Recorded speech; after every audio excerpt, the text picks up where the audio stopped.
بسم الله الرحمن الرحيم ألف لام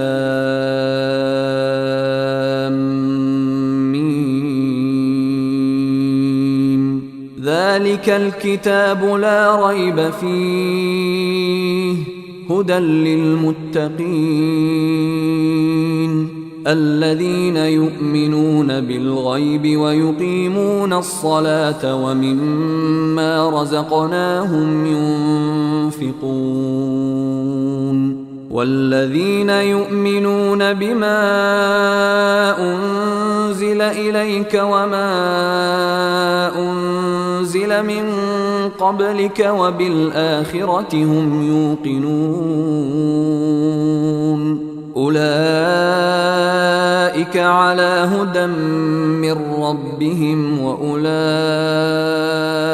هم المفلحون إن الذين كفروا سواء عليهم عليكم ورحمة الله وبركاته. ஊர் உரைமுறை ஜமாத் நிர்வாக சபையின் இன்றைய செயற்குழு கூட்டத்தை நிர்வாக சபை தலைவர் அண்ணன் எம்ஜே பத்ருல் ஜமான் அவர்கள் தலைமை தாங்கி நடத்தி தரும்படி அன்புடன் கேட்டுக்கொள்கின்றேன். அதை நான் வழிபடுகின்றேன். அஸ்ஸலாமு அலைக்கும் வரஹ்மத்துல்லாஹி தஆலா பரகாத்துஹு. பிஸ்மில்லாஹிர் ரஹ்மானிர் ரஹீம். கண்ணியத்திற்குரிய ஜமாத் நிர்வாகிகளே, மேலாண்மை குழு உறுப்பினர்களே, அனைத்து பள்ளிவாசலுடைய முத்தவள்ளிகளே, நிர்வாகிகளே, செயற்குழு உறுப்பினர்களே, தாங்கள் அனைவரும் இங்கு வருகை தந்ததற்காக எனது முதற்கண் நன்றியை தெரிவித்துக் கொள்கின்றேன். இந்த செயற்குழு கூட்டம் நடத்துவது சம்பந்தமாக கீழ்கண்ட ஒரு 5 தீர்மானங்களாக நாங்கள் முடிவு செய்திருக்கின்றோம். அதை உங்களுடைய ஒப்புதலுக்கு நாங்கள் இப்பொழுது இதை வாசித்து காண்பித்து உங்களுடைய கருத்தை இங்கே பரிமாறிக்கொள்ளும்படியாக நான் கேட்டுக்கொள்கின்றேன். மேலும் இந்த நிகழ்வுக்கு அடுத்தபடியாக நம்முடைய ஜமாத் நிர்வாகத்தின் மீது சில குற்றச்சாட்டுகள்லாம் வந்து கொண்டிருக்கின்றது. அதற்கான ஒரு தன்னிலை விளக்கமும் இங்கு கொடுக்கப்படும்.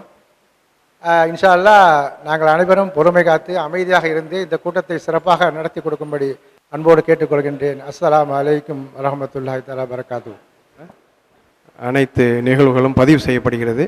இந்த கூட்ட தீர்மானங்கள் அனைத்தும் கூட்டம் முடியும் வரை நம்ம வீடியோ ரெக்கார்டிங் நடக்குது, வித் ஆடியோவோடு இருக்கும். இன்ஷா அல்லாஹ் கூட்டத்திற்கு வருகை புரிந்திருக்கும் கண்ணியமிகு அனைத்து பள்ளிவாசல் முத்தவள்ளிகள், மேலாண்மை குழு உறுப்பினர்கள், மதரசா வளர்ச்சி குழு உறுப்பினர்கள் மற்றும் செயற்குழு உறுப்பினர்கள், சிறப்பு விருந்தினர்கள் அனைவர்களையும் ஜமாத் நிர்வாகத்தின் சார்பாக வருக வருக என வரவேற்கின்றோம். தலைவர் சொன்னது போல இன்றைய கூட்டத்தின் தீர்மானங்கள் வாசிக்கப்படும், அது குறித்து ஆலோசிக்கலாம்.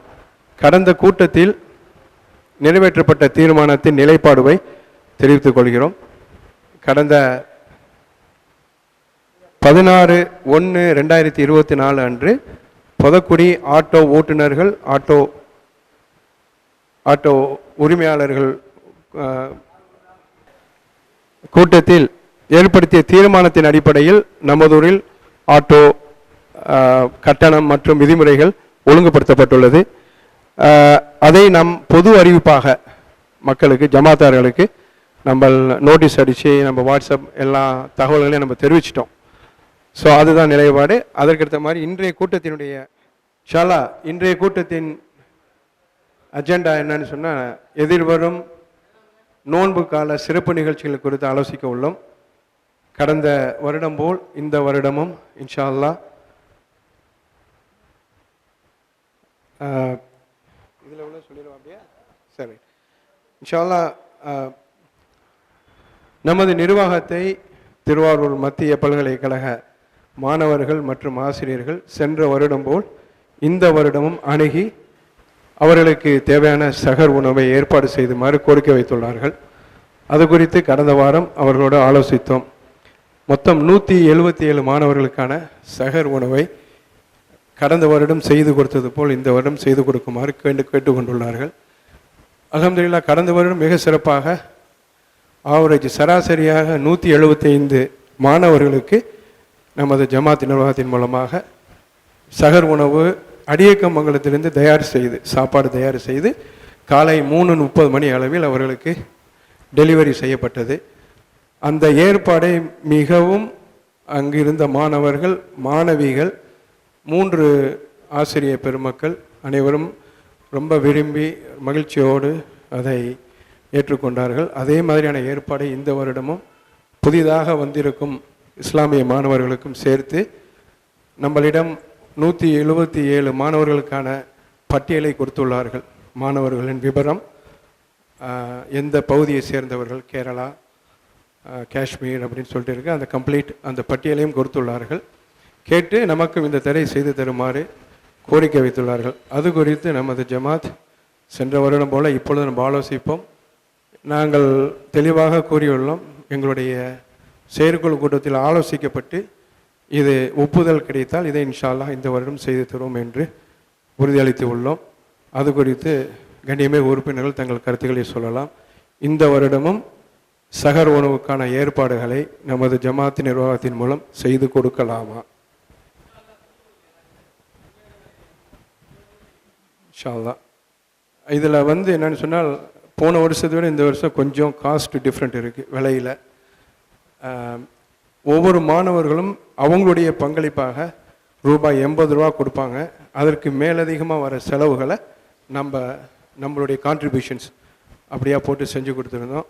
போன வருஷம் மொத்த செலவு 7,11,584 ரூபா. அதில் அவங்களுடைய பங்களிப்பாக 3,76,000 ரூபா கொடுத்துருந்தாங்க. மீதி தொகை நமது நன்கொடையின் மூலம் வசூலிக்கப்பட்டு அதை சிறப்பாக செஞ்சு கொடுத்தோம். இன்ஷா அல்லாஹ் இந்த வருடமும் கிட்டத்தட்ட அந்த மாதிரியான ஒரு பட்ஜெட்டை தான் இருக்கும். அதே போன்று அந்த மாணவர்கள் ரூபாய் 80, ஒரு நபருக்கு ரூபாய் 80 அவருடைய பங்களிப்பாக வழங்க உள்ளார்கள். சென்ற வருடத்தை விட ஒரு 20 ரூபா நம்மளுக்கு அந்த ப்ரைஸில் கூடுது. ஸோ நம்மளுடைய பங்களிப்பு நியர்லி ஒரு 3.5 lakhs மாதிரி வரும்னு எதிர்பார்க்குறோம். மேலும் குறையலாம். என்று கேட்டால் அந்த இடையில இந்த செமஸ்டரில் ஒரு 10 days அவங்களுக்கு ஒரு ஹாலிடே வரும். வந்தால் அந்த 177 நபர்கள் குறைவதற்கான வாய்ப்புகளும் இருக்கும். நபர்கள் குறையும் போது நம்மளுடைய செலவு தொகையும் குறையும் அப்படிங்கிற மாதிரி இருக்குது இன்ஷா அல்லாஹ். ஸோ இதுதான் இதனுடைய ஒர்க் அவுட். இதை இந்த கூட்டத்தின் மூலம் உறுப்பினர்களின் ஒப்புதலையே நமது நிர்வாகம் கோருகிறது. உறுப்பினர்கள் ஒப்புதல் அளித்தால் நம்ம இதற்கான முயற்சிகளை மேற்கொள்ளலாம் இன்ஷா அல்லாஹ். இதை தீர்மானம் ஏற்றலாம் இன்ஷா அல்லாஹ். சரி,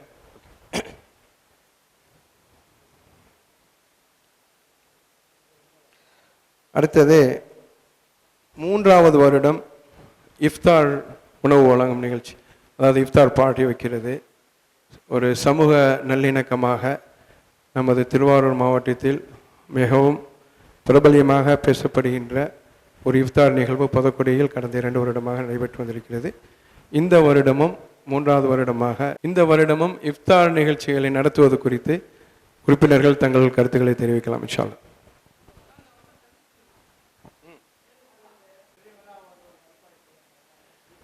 இல்லை, இதனுடைய நோக்கம் ஒரு ஒரு கம்யூனல் ஹார்மோனிக்கு இது ரொம்ப இதாக இருக்குது. மாவட்ட அளவில் மாவட்ட நிர்வாகங்கள் கூட ஒத்து கவனிக்கிற மாதிரியான ஒரு ஃபங்க்ஷன் இது.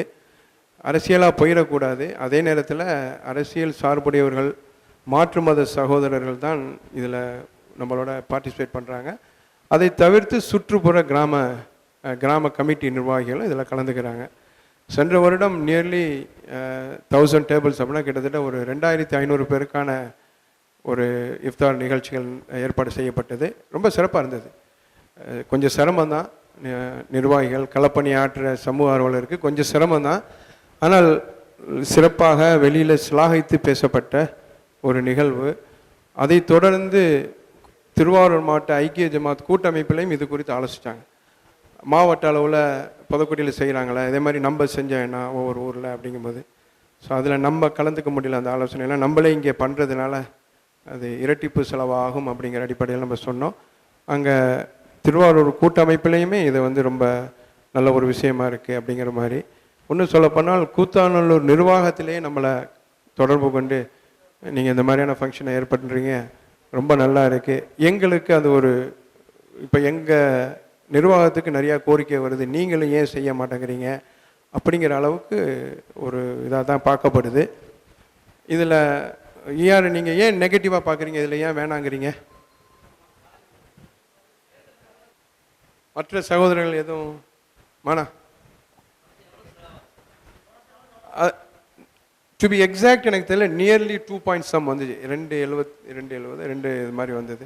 அதாவது நம்ம 2000 பேர் வந்தாங்கன்னா தலைக்கு ஒரு 100 ரூபா செலவுங்கிற மாதிரியான ஒரு ஆவரேஜாக, அது 100ங்கிற 130 ஆகும். வர்றவங்களுக்கு ஒரு சின்னதாக நோன்பு திறக்கிறதுக்கான சின்ன உணவு பொட்டலங்கள், ஃப்ரூட்ஸு, ஒரு ட்ரிங்க்ஸ், இதுதான். பெரிய அளவுக்கு நம்ம பண்ணுறதில்ல. இந்த அளவுக்கு இந்த வருடம் கூட நம்ம அதை என்ன பண்ணலான்டா இன்னும் குறைச்சி, இந்த ஃப்ளைட்லலாம் நம்மளுக்கு கொடுக்குறாங்கல்ல ஸ்நாக் பேக், அந்த மாதிரி குறைச்ச குவான்டிட்டியில் கொஞ்சம் பிரியாணி மாதிரியோ இல்லாட்டி ஃப்ரூட்ஸ் அப்படி கொடுத்து காஸ்ட்டை கம்மி பண்ணுற மாதிரி பண்ணலாம் அப்படிங்கிற மாதிரி.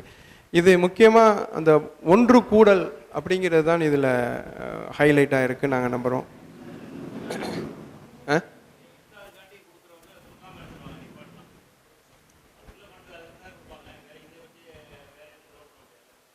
நிச்சயமா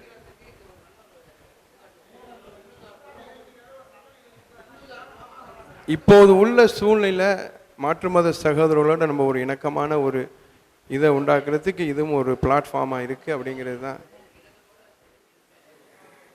இந்த இஃப்தார் நிகழ்ச்சியை என்னோட தனிப்பட்ட கருத்து, 2 வருஷமாக நம்ம நடத்திட்டோம். இந்த சரௌண்டிங் சுற்றி இருக்கிற சரௌண்டிங்கில் இந்துக்கள்லாம் நல்லா பெருமையாக நம்ம ஊரை பற்றி பேசுகிறாங்க. அதனால் இந்த நிகழ்ச்சியை தயவுசெய்து நிப்பாட்டிடாதீங்க.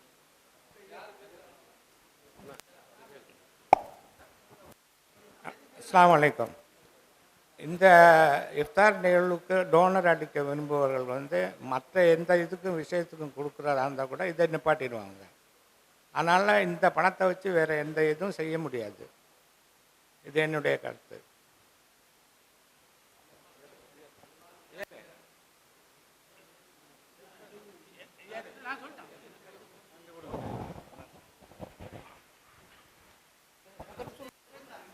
ஆனால் எலெக்ஷன் டைமாக இருக்குண்ணா, அதனால இந்த வருஷம் தவிர்த்துக்கலாம்னு நினைக்கிறேன். அது என்னோட கருத்து. இல்லை நம்மளுக்கு முன்னாடியே வச்சுக்கலான்னு அது என்னோட ஐடியாங்க.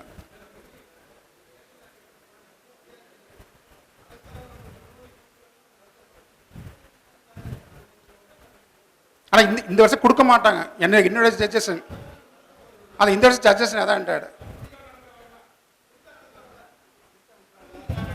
அனுமதி தான் நடத்தலாம்.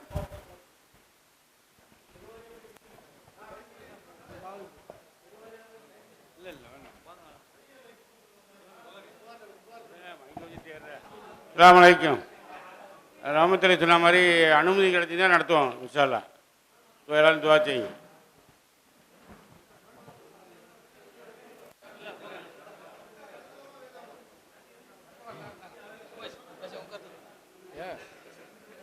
அஸ்ஸலாமு அலைக்கும்.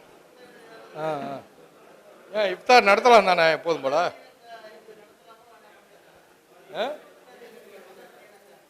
ஏன் நடத்தலாம் தானே, என்ன இருக்கு, எதுவும் பிரச்சனையா அதுல?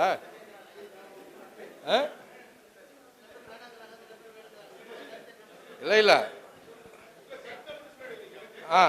இல்லை இல்லை இஃப்தாரு நம்ம நடத்துறதே எல்லாரையும் அனுசரித்து போகிறதுக்காக தான் நம்ம நடத்துறது. நம்ம மட்டும் நடத்துகிறா இருந்தால் நம்ம இங்கே பள்ளியாச்சில் இங்கே நடத்திடலாமா, ஹோம் திறக்கிற மாதிரி.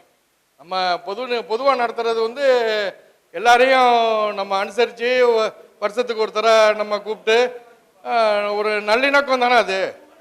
ஏண்டா வேற யாரையும் பேச வேணாம வைக்கலாமே தவிர அரசியல் பேசாம வச்சுக்கிட்டு நம்ம அது செய்யலாம். இது என்னோட கருத்து. உங்க உங்க உங்க இது இது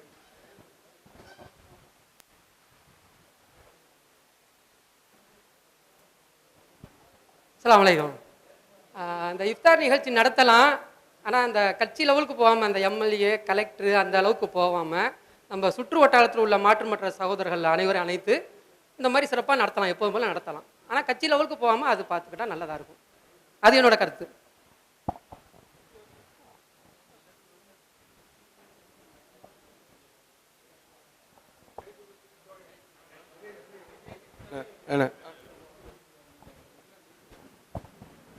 அதாவது இஃப்தார் நிகழ்ச்சி நடத்துறது வேணுமா வேணாங்கிற இந்த ஒரு ஆலோசனையில் அவங்க சொன்ன ஈஆர் சொன்ன கருத்தும் ஒரு ஏற்புடையதான். என்னன்னு சொன்னால், எலெக்ஷன் டைமாக இருக்கிறதுனால அதனால் சில பிரச்சனைகள்லாம் வரும், கூட்டம் போடுறது இந்த மாதிரி பல பிரச்சனைகள்லாம் வரும். அதனால் அது அந்த ஒரு காரணம் ஒன்று தான் நமக்கு கொஞ்சம் நெருடலாக இருக்க ஒழிஞ்சு, மற்றபடி வந்து செய்யலாம், ஒன்றும் பிரச்சனை கிடையாது.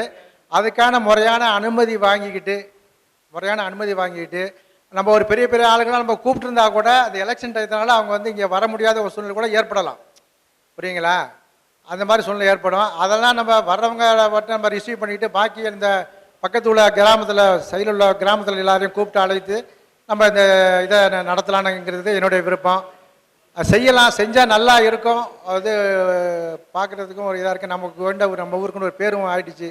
2 வருஷமாக நல்லா சிறப்பாக செஞ்சுருக்காங்க, போயிருக்காங்க அதுக்குன்னு சொல்லிட்டு. இந்த வருஷம் விட வேணாங்கிறது தான் எங்களுடைய எண்ணமும். இன்ஷா அல்லாஹ் மேற்கொண்ட கருத்து தான் சொல்லுங்கள்.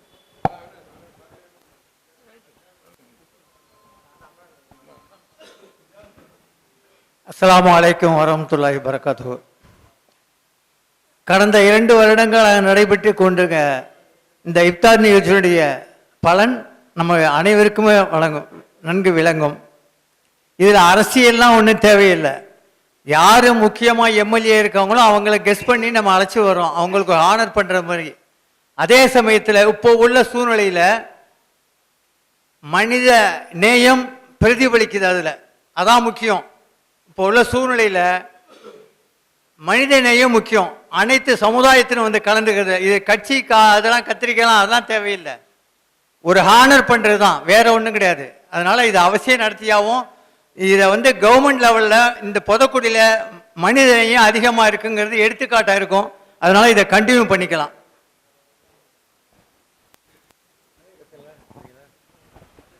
ஓகே, அல்ஹம்துலில்லாஹ். நீங்கள் கையை தூக்கிட்டோம்னா நம்ம அதாவது இஃப்தார் நிகழ்ச்சி நடத்தலாம் அப்படிங்கிற சகோதரர்கள் தயவு செஞ்சு கையை உயர்த்திடுங்க. ஆமாம், சரிதானே? ஓகே, ஏன் ஒன்று நம்மளுக்கு மாற்று கருத்துலாம் இல்லை, ரொம்ப simple. Thank you so much, thank you. ஒன்றும் இல்லை, இஸ்மாயில் சொன்னாப்புல நல்ல ஒரு பாயிண்ட். இது அரசியல் தலைவர்களை. ஆனால் இப்போ என்ன கேட்குறேன்னு சொன்னால், நமது சட்டமன்ற தொகுதியோட உறுப்பினர் டிஆர்பி ராஜாவாக இருக்காங்க, சரிங்களா? அதே மாதிரி திருவாரூர் மன்ற சட்டமன்றம்னு பார்க்கும்போது அவர் கலைவாணன் இருக்கார். ஆனால் அவங்க அன்ஃபார்ச்சுனேட்லி 2 பேருமே திமுகவை சேர்ந்தவர்களாக இருக்காங்க.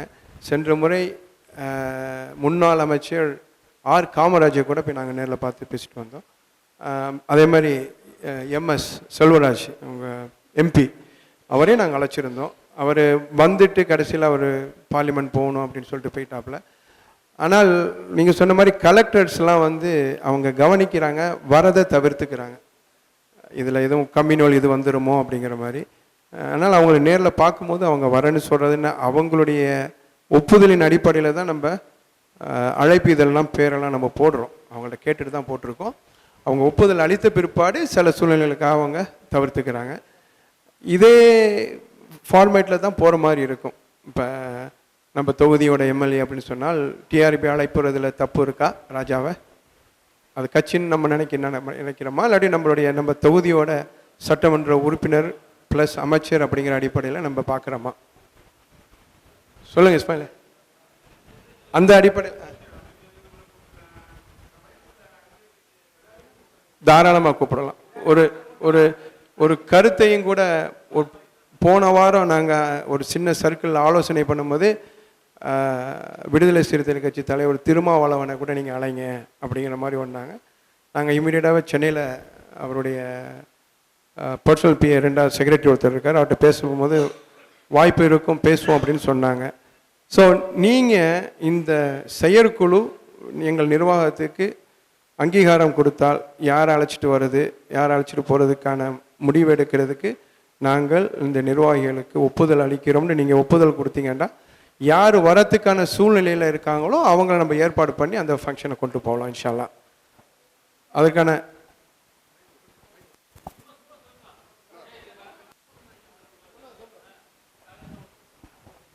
நம்ம புகாரி நான் சொன்ன மாதிரி நம்ம அப்படின்னா அனைத்து கட்சி தலைவர்களும் சேர்ந்து செய்யலாம். ஓகே, ஒரு நம்ம வந்து இந்த ஏரியா எம்எல்ஏ அப்படின்னு சொல்லிட்டு நம்ம அழைப்பு செய்கிறோம்.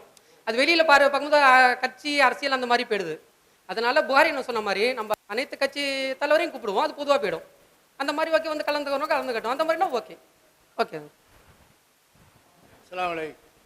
எல்லாத்தையும் கூப்பிடுவானு யாரும் தவிர்க்க மாட்டாங்க. இருந்த போதிலும் அந்த டைம் 6:30 மணிக்கு நோன்பு திறக்கிறோம். அந்த டைமிங்கில் அவங்க பேசக்கூடிய இதே நம்ம நேரத்தோடு அவங்கள அழைச்சி பேசுகிறாங்கல்ல பேச்சு நம்ம யாருமே செவி சாய்க்கல. வாங்க சொன்ன விட நம்ம வித்தார நோம்பு திறந்துட்டு பள்ளிக்கு தான் போகிறதுக்கு கிளம்புற மொழியை அவங்க பேசுகிறத கேட்க முடியல. அது கேட்குறதுக்கு ஒரு டைமிங் கொடுத்து அதை அவங்கள சீக்கிரம் வர வச்சு ஏற்பாடு பண்ணுங்க இன்ஷா அல்லாஹ்.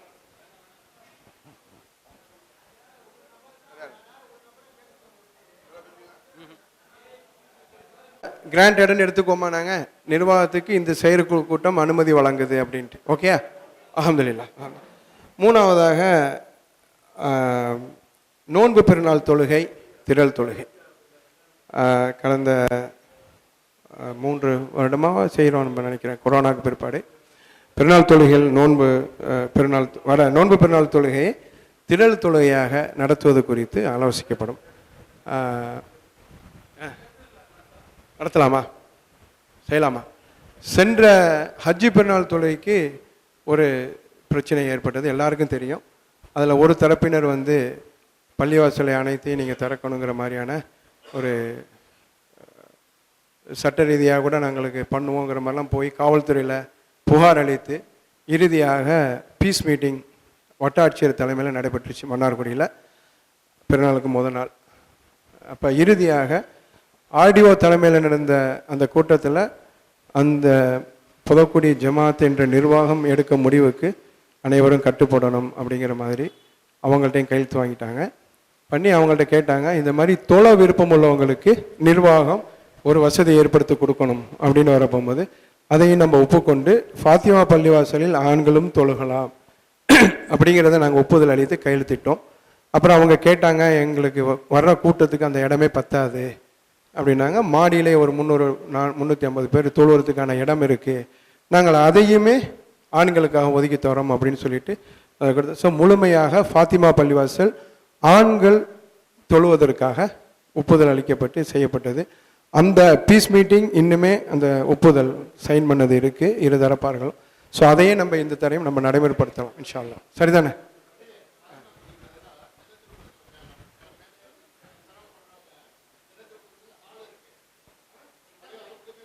இல்லை, இப்போ போன தர பேசி நம்மளுக்கு எழுத்து மூலமாக நம்மளுக்கு ஒப்புதல் 2 தரப்புக்காலும் ஒப்புதல் போட்டு ஆடியோ பண்ணிட்டாங்க, க்ளோஸ் பண்ணிட்டாங்க. இப்போ நீங்கள் திருப்பி ஜன்னத்துல் ஃபிர்தௌஸ் நீங்கள் போய் மாற்றினீங்கன்னா எங்களுக்கு அது வேண்டாம், இதை கொடுங்கம்மாங்க. அது ஸோ அவங்களுடைய நோக்கம் போன தரையே நாங்கள் பார்த்துட்டோம். அவங்களுடைய நோக்கம் உண்மையிலேயே பள்ளிவாசலில் தொழணும்னு அல்ல, அந்த ஒற்றுமையாக ஏற்படுத்தப்பட்ட அந்த இதை குலைக்கணும் அப்படிங்கிற அடிப்படையில் தான் அவங்க போன தர அந்த பிரச்சனை பண்ணாங்க. அப்போ இறுதியாக அவங்களே அதை ஏற்றுக்கிட்ட பிற்பாடு திருப்பி நம்ம மாற்ற அவசியம் வேண்டிய நினைக்கிறேன். சரி, ஆமாம். அந்த டைம் இல்லை போன தர அவங்க ஆடியோ ரொம்ப தெளிவாக அந்த எழுத்து மூலம் கொடுத்தாங்க. அவங்கெல்லாம் அதாவது அவங்க அங்கே தொழுகையாளிகள் தான், யாராக இருந்தாலும் நானாக இருந்தாலும் அந்த பள்ளியோட நிர்வாகம் தான் அதை முடிவு பண்ணுது, இவங்க முடிவு பண்ண முடியாது. அதை நாங்கள் சொல்லிட்டோம் தெளிவாக, ஆடியோட்ட சொன்னோம், இந்த நிர்வாகங்கள் எடுக்கிற முடிவுக்கு எங்கள் ஜமாத்தார்கள் எல்லாருமே கட்டுப்படுவோம் அப்படிங்கிறது தான். அப்போ அவங்க அதை தான் சொன்னாங்க, தேர்ந்தெடுக்கப்பட்ட நிர்வாகம், அவங்களால் நியமிக்கப்பட்ட நிர்வாகம் இருக்குது, அந்த நிர்வாகத்துக்கு எல்லாரும் நீங்கள் கட்டுப்பட்டுங்க அப்படின்ட்டு. டயத்தை நம்ம அங்கே பேசவே இல்லை. இவர்களாக பொய்யாவே ஒரு பரப்புரை பண்ணிக்கிட்டு நாங்கள் 6:30 மணிக்கு ஒத்துக்கிட்டோம். ஆனால் அவங்க கேட்டிருக்காங்க, பேக்டோரில் அவங்க போய் ப்ரெஷர் கொடுத்துருக்காங்க, கேட்டிருந்துருக்காங்க, நீங்கள் அங்கே பார்த்துக்கங்கன்னு சொல்லியிருந்திருக்காங்களே ஒழிய நம்மள்கிட்ட கூப்பிட்டு அதை அறிவுறுத்தல எழுதி வாங்கலை. ஹை அல்ஹம்துலில்லாஹ். ஸோ அதன் அடிப்படையில் செஞ்சுக்கலாமா? இன்ஷா ஃபாத்திமா பள்ளிவாசல் ஆண்களுக்காகவும் மற்ற அனைத்து பள்ளிவாசல்களும் மூடப்படும். இன்ஷா திடலில் தொழுகை நடத்த ஏற்பாடு செய்யப்படும். சரிதானே?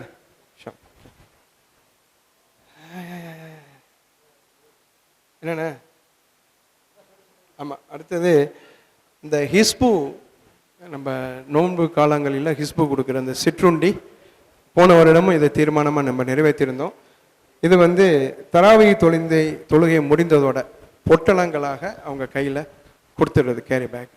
அது போன வருஷம் ரொம்ப அமைதியான முறையில் நடைபெற்றுச்சு, எங்கேயும் குழப்பம் சச்சரவு இல்லை, நல்லா இருந்தது. ஸோ அதே சிஸ்டத்தை இந்த அனைத்து பள்ளிகளையும் நம்ம அதே கரெக்டா? சரிதானே?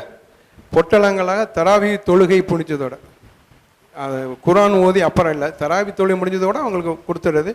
போகிறவங்க போகலாம், இருக்கிறவங்க இருப்பாங்க அப்படிங்கிற மாதிரி. சரி, ஹாய். அடுத்தது புதுமனை பள்ளிவாசலில் தற்போது ஹலோ சீரமைப்பு பணி தீவிரமாக நடைபெற்று வருகிறது. இப்போ அந்த பள்ளிவாசலுக்கு வந்து தற்காலிகமாக 5 வேளை தொழுவதற்கான ஏற்பாடுகள் அங்கே செய்யப்பட்டிருக்கிறது. பக்த தொழுகை அங்கே நடைபெற்று கொண்டிருக்கிறது. வெள்ளிக்கிழமை ஜும்மா தொழுகை மற்றும் மற்ற பள்ளிவாசல்களில் அங்கு தொழக்கூடியவர்கள் தொழுது கொண்டிருக்கின்றார்கள். இப்போ வர நோன்பு காலங்களில் அங்கே என்ன பண்ணுறதுங்கிற ஒரு கேள்வியும் கேட்டாங்க. இன்ஷா அல்லாஹ் அங்கே கஞ்சி காய்ச்சி நம்ம வழக்கம் போல் லுகர் தொழுகைக்கு பிற்பாடு அந்த பகுதியில் மக்களும் பயனடையணும், சிரமப்படக்கூடாதுங்கிறதுக்காக அதை நம்ம கண்டினியூ பண்ணிக்குவோம் இன்ஷா அல்லாஹ். அதற்கான வேலை நடந்தாலும் கூட ஒரு ஏரியாவை கரெக்டாக ப்ரொடெக்ட் பண்ணி அந்த கஞ்சி டிஸ்ட்ரிபியூஷன் அங்கேருந்து நம்ம கொடுத்துக்குவோம். முதல்ல நம்ம டிஸ்கஸ் பண்ணோம், எந்த இதுவுமே அங்கே பண்ண வேண்டாம் அப்படின்ட்டு. மக்கள் ஜமாத்தார்கள் சிரமப்படுவாங்க அப்படிங்கிற அடிப்படையில் அந்த உள்ள பகுதிகளுக்கு கிடைக்கிட்டுங்கிற மாதிரி அந்த பள்ளியில் கஞ்சி வழக்கம் போல் காய்ச்சப்படும். நுகர் தொழுகைக்கு பிற்பாடு கஞ்சி இஷ்யூ பண்ணப்படும். சரிதானே? இஷா தராவி தொழு அங்கே இல்லை, இங்கே இஷா தொழு இருக்கு. தராவி தொழு வந்து இங்கே வந்துடும். அது அவங்க சாய்ஸ், அவங்க வரலாம். இல்லை தராவி இல்லை, இஷா இருக்கும், இஷா தொழுவை இருக்குமே. அது 5 வக்து தொழுவை நடக்கும். ஆமாம். இப்போ இந்த கஞ்சி கொடுக்கறதுல என்ன நம்மளுக்கு இஷ்யூஸ் இருக்கா? இல்லை லுகருக்கு பிற்பு ஏன் பகாதே?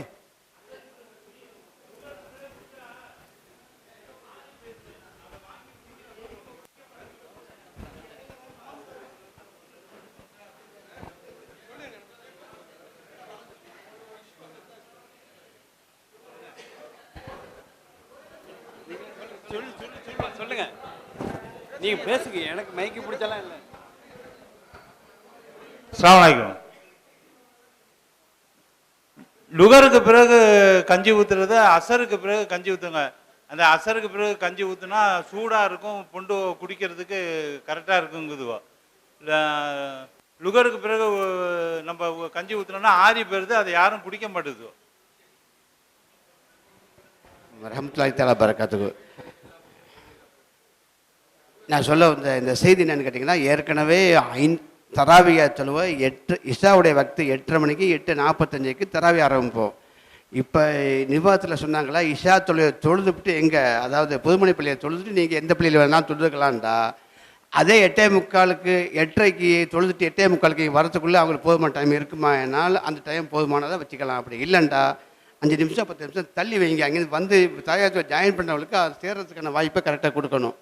அவசரமாக வந்து செய்ய முடியாது அதை, சரிங்களா? அதை கவனத்தில் வச்சுக்கிட்டு நீங்கள் ஏற்பாடு பண்ணுங்க இன்ஷா அல்லாஹ். வச்சிடறோம் பக்துடைய அஸ்ஸலாமு அலைக்கும். பக்துடைய ஒவ்வொரு பக்துடைய தொழுகையும் பாவம் சொன்ன பிறகு 20 நிமிஷத்தை நம்ம வைக்காம சொல்லிடுறோம். இப்போ நோன்பு காலத்தில் தராவி தொழுகைக்காக இஷா தொழுகை வந்து 1/2 மணி நேரம் 3/4 மணி நேரத்துக்கு பிறகு தான் தொழுகை ஆரம்பிக்கிறோம். அப்போ எங்கே தராவி தொழுகை இல்லையோ அந்த இடத்துல வழக்கம் போல் 20 நிமிஷம் பிறகு தொழுகை முடிச்சுட்டு இஷா தொழுகையை பிறகு அவங்க எங்கேயும் தொழுதுக்கிட்டு தராவி தொழுதுகிட்டு வந்து 5 நிமிஷம் பாவம் சொல்லி 20 நிமிஷத்துல வச்சிடலாம். அங்கே இங்கே அந்த மாதிரி இருக்காது. எப்படி 3/4 மணி நேரம் வச்சுருப்போம். 15 நிமிஷம் வச்சுக்கலாம். கரெக்டு தாராளமாக கிடைக்கும். நல்ல டைம் கிடைக்கும். Okay okay. இல்லை இஷா தொழுகை வந்து 15 நிமிஷத்தில் தொழு வச்சிடலாம் அப்படின்னு சொல்கிறாங்க. ஆனால் பெரும்பாலும் என்ன தினம் பண்ணுவாங்க, இஷா தொழுகைக்கும் தராவி தொழுகைக்கும் நேரடியாக அடுத்த பள்ளிவாசலாம் வந்துடுவாங்க, தொழுவ மாட்டாங்க. டைம் டைம் இருக்கும். இருந்தாலும் என்ன பண்ணுவாங்கன்னா, இங்கேயே தொழுது பெட்டுன்னு சொல்லிட்டு ஜமாத்தோடு தொழுதுட்டு நம்ம தராவி தொழுகை தொழுதுறோம்னு சொல்லிட்டு எல்லாம் மற்ற பள்ளிவாசலாம் போக பார்ப்பாங்க. யார் விருப்பம் உள்ளவங்க தொழுகிறாங்களோ தொழுதுட்டு தராவி தொழுகை வரட்டும். கேட்பாங்க, அது ரைட்டா. தொழுகை அங்கே நடக்கும். விருப்பம் உள்ளவங்க அங்கே தொழுதுக்கலாம். இல்லை இங்கே வந்து தொழுகணுங்கிறவங்க தொழுதுக்கலாம். மெத்த பள்ளியில் தொழுகணும்னு தொழுதுக்கலாம், ஒன்றும் பிரச்சனை இல்லை. கஞ்சி வந்து அதாவது கஞ்சிக்கு வந்து இல்லை வழக்கம் போல் நம்ம லுகர் தொழுகைக்கு பிறகு நம்ம வந்து கஞ்சி கொடுக்குறது நல்லது. அவங்க சொன்னாங்க இந்த மாதிரி அசர் தொழுகைக்கு பிறகு கஞ்சி கொடுக்கலான்னு சொன்னாங்க. வேறு யாரும் நீங்கள் கருத்து சொல்கிறீங்களா? அசருக்கு பிறகு தான் கொடுக்கலாம், அது அதில் சௌரியம் இருக்குன்னு யாரும் சொல்கிறீங்களா? வேறு யாரும் சொல்கிறீங்களா? இல்லை அவங்க ஒன்று தான் சொல்கிறாங்க. ஒரு முடிவு எடுத்துகிட்டு பேசக்கூடாது. நிர்வாகத்தில் இருக்க அசருக்கு பேசவா? ஏன்னா நீங்களாம் ஒரு பேச்சு முடிவு எடுத்துட்டு பேசக்கூடாது. பொதுமக்கள்கிட்ட எப்படி கேட்குறீங்களா அது மாதிரி கேளுங்க. நீங்களாம் நாங்கள் லோருக்கு தான் கொடுப்போம், அசருக்கு நீங்களே பேச்சு முடிவு எடுத்து கொடுத்துட்டு போயிடலாமா? அது ஒரு அவங்க என்ன சொல்கிறாங்க, அசருக்கு பாடு கொடுங்க, ஏன்னா கஞ்சி நீத்து போயிடுது, ஆறி போயிடுது. அதை மாதிரி நோன்பு வைக்கிறவங்களுக்கு தான் அதோடைய பலன் தெரியும். எல்லாம் நோன்பு வைக்கிறவங்க தான். நீங்கள் தோருக்கு பிற்பாடு கொடுக்கறதுனால இந்த கன்ஸ்ட்ரக்ஷன் வேலை பார்க்குறவங்களாம் நிறைய பேர் வாங்கி குடிச்சிட்டு போயிடுறாங்க. உண்மையான நோம்பாளிக்கு போய் கிடைக்கிறது இல்லை. நீங்கள் அதை ஒரு கணம் சிந்திச்சு இது செயல்படுங்க. இப்போ சொன்ன செய்தி அதையும் கவனத்தில் வச்சுக்கிங்க.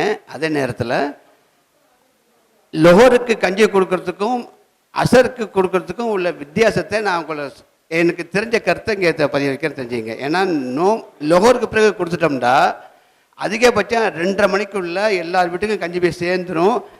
முடியாதவங்க வீட்டிலேருந்து வர முடியாதவங்க பள்ளியாசலில் கஞ்சி ஊற்றுறவங்கள்ட்ட எங்கள் வீட்டுக்கு வந்து சப்ளை பண்ணுங்க, நான் உங்களுக்கு ஏதாவது நான் ஹதியா செய்கிறேன்னு சொல்லி காசை கொடுப்பாங்க. அது நடைமுறையில் இருக்கிறது எல்லாத்துக்கும் தெரியும்.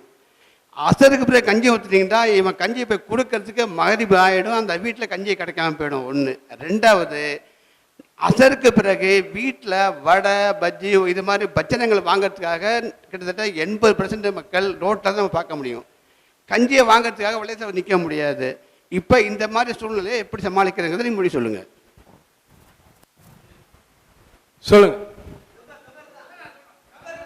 லுகர் தொழில் முடிச்சு தான் பண்ணுறோம். தொழு வரதோட வாங்கிட்டு போகிறதுக்கு ஒரு வசதியாக இருக்கும்.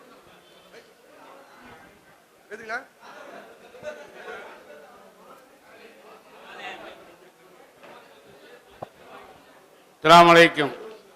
லோருக்கு தொதுட்டு கஞ்சி எப்போது மாதிரி கொடுங்க, ஒன்றும் பிரச்சனை இல்லை. ஏன்னாப்பா கொத்துமணம் சொன்ன மாதிரி அசருக்கு கொடுத்தா எல்லாம் அந்த நோம்பு துறக்கிற பச்சனை வாங்கிறதுக்காக எல்லாம் கடத்தில் இருப்பாங்க. கஞ்சி வாங்குவாங்களா அங்கே அந்த பச்சனை வாங்குவாங்கன்னு பிரச்சனையாக இருக்கும். சில பேருக்கு வாங்க முடியாமல் போய்டும், அப்புறம் சத்தம் போடுவாங்க எனக்கு கஞ்சி கொடுக்கல போல வரண்டு. லோவருக்கே எப்போ மாதிரி வாடிக்கையாக கொடுங்க. லோவர் தொழில் முடிஞ்சோடனே கஞ்சியை டிஸ்ட்ரிபியூட் பண்ணிங்க, வேலை முடிஞ்சு போயிடும்.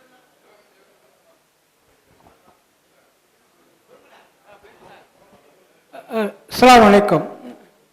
இது கஞ்சி வந்து லுகருக்கு கொடுக்கறது தான் கொஞ்சம் சிறப்பானதாக இருக்குன்னு நான் நினைக்கிறேன். ஏன்னு கேட்டிங்கன்னா இப்போ வெளியூர்லேருந்து சில முசாபர்லாம் வர்றாங்க, அவங்க வாங்கிட்டு போயிடுறாங்கன்னு சொல்கிறாங்க. ஏழைப்பட்ட மக்கள் அந்த சாப்பாட்டுக்கு சப்போஸ் எதுவும் இல்லாமல் இருக்கும். பசியார அவங்க நம்ம கஞ்சி வந்து நோம்பு அவங்க மட்டும்தான் குடிக்கணுங்கிறது இல்லை, உடம்பு சரியில்லாதவங்க குடிப்பாங்க.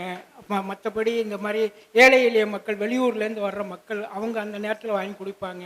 இதெல்லாம் வந்து ஒரு நன்மையில் தான் எல்லாருக்கும் சேரும். சும்மா நம்ம அசரு அந்த டயத்தில் கொடுத்தோம்னா நோன்பாளிக்கு மட்டும்தான் குடிக்குது அப்படிங்கிற மாதிரி நம்ம பார்த்தோம்னா மற்றவங்களுக்கு கிடைக்கிறதுல சிரமம் இருக்கும். அதனால் நோன்பு எப்போதும் போல் லொஹருக்கு பிறகு கொடுத்தீங்கன்னா எல்லாருக்கும் பயனுள்ளதாக இருக்கும். அஸ்ஸலாமு அலைக்கும். நோன்பு கஞ்சியுடைய நோக்கமே இப்போ இங்கே வருகை இருக்கிற வயசில் மூத்தவங்களுக்கு பெரியவங்களுக்கு தெரியும். அது ஏழைகளுக்காக தான். ஏன்னா மதியானம் நோன்பு வச்சுருவாங்க, சாப்பாடு ஆக்க மாட்டாங்க, முசாபருக்கு எதுவும் கிடைக்காது. அந்த நோக்கத்துக்காக தான் அந்த கஞ்சிக்கார நோக்கமே ஆரம்பிச்சிட்டாங்க. ஆரம்பத்துலேருந்து இப்போ உள்ள இதில் முக்கிய பெரியவங்க வசதியானவங்க எல்லாருக்கும் இப்போ தெரியும் புரியும். அதனால் லோகத்தில் இது பிறந்தால் தான் மிஸ்கின்லாம் வாங்கி சாப்பிடுவாங்க. சோறு கிடைக்காது அவங்களுக்கு, அவங்க நோன்பு வைக்க மாட்டாங்க. அவங்களுக்கும் கஞ்சி கிடைக்கும், உணவு கிடைக்கும். அதனால் லோகரு சிறப்பானது. அது செய்யுங்க. வேண்டாம் 2 பள்ளி மாற்றுங்களேன் டைமிங்கு. 2 பேர் லோகலே 2 அசரை அப்படி மாற்ற முடியுமா? அப்படியாவது பாருங்க. இங்கே கிடைக்காதவங்க அந்த பள்ளியில் வாங்கலாம்ல. அப்படி வேண்டாம், ஒரு பள்ளி மாத்துறேன்டா மாற்றுங்க. அப்படி இல்லை ஒரே இதை ஈவனாக வச்சுருங்க. அப்படின்னா லொகருக்கு அப்புறம் வைக்கிறது தான் நான் எப்போதும் போல உள்ள மாதிரி வச்சுட்டா ஒரே பிரச்சனை முடிஞ்சிடும். ஏண்டா மதியானம் தொடுத்துட்டு போய் எல்லாம் தூங்கிடுவாங்க, சாயந்தரம் அசருக்கு அப்புறம் வந்து வாங்குறதே கஷ்டம், நிர்வாகம் நிற்கிறது கஷ்டம். அது எல்லா இதுலையுமே அதில் கொஞ்சம் இஷ்யூ வரும்.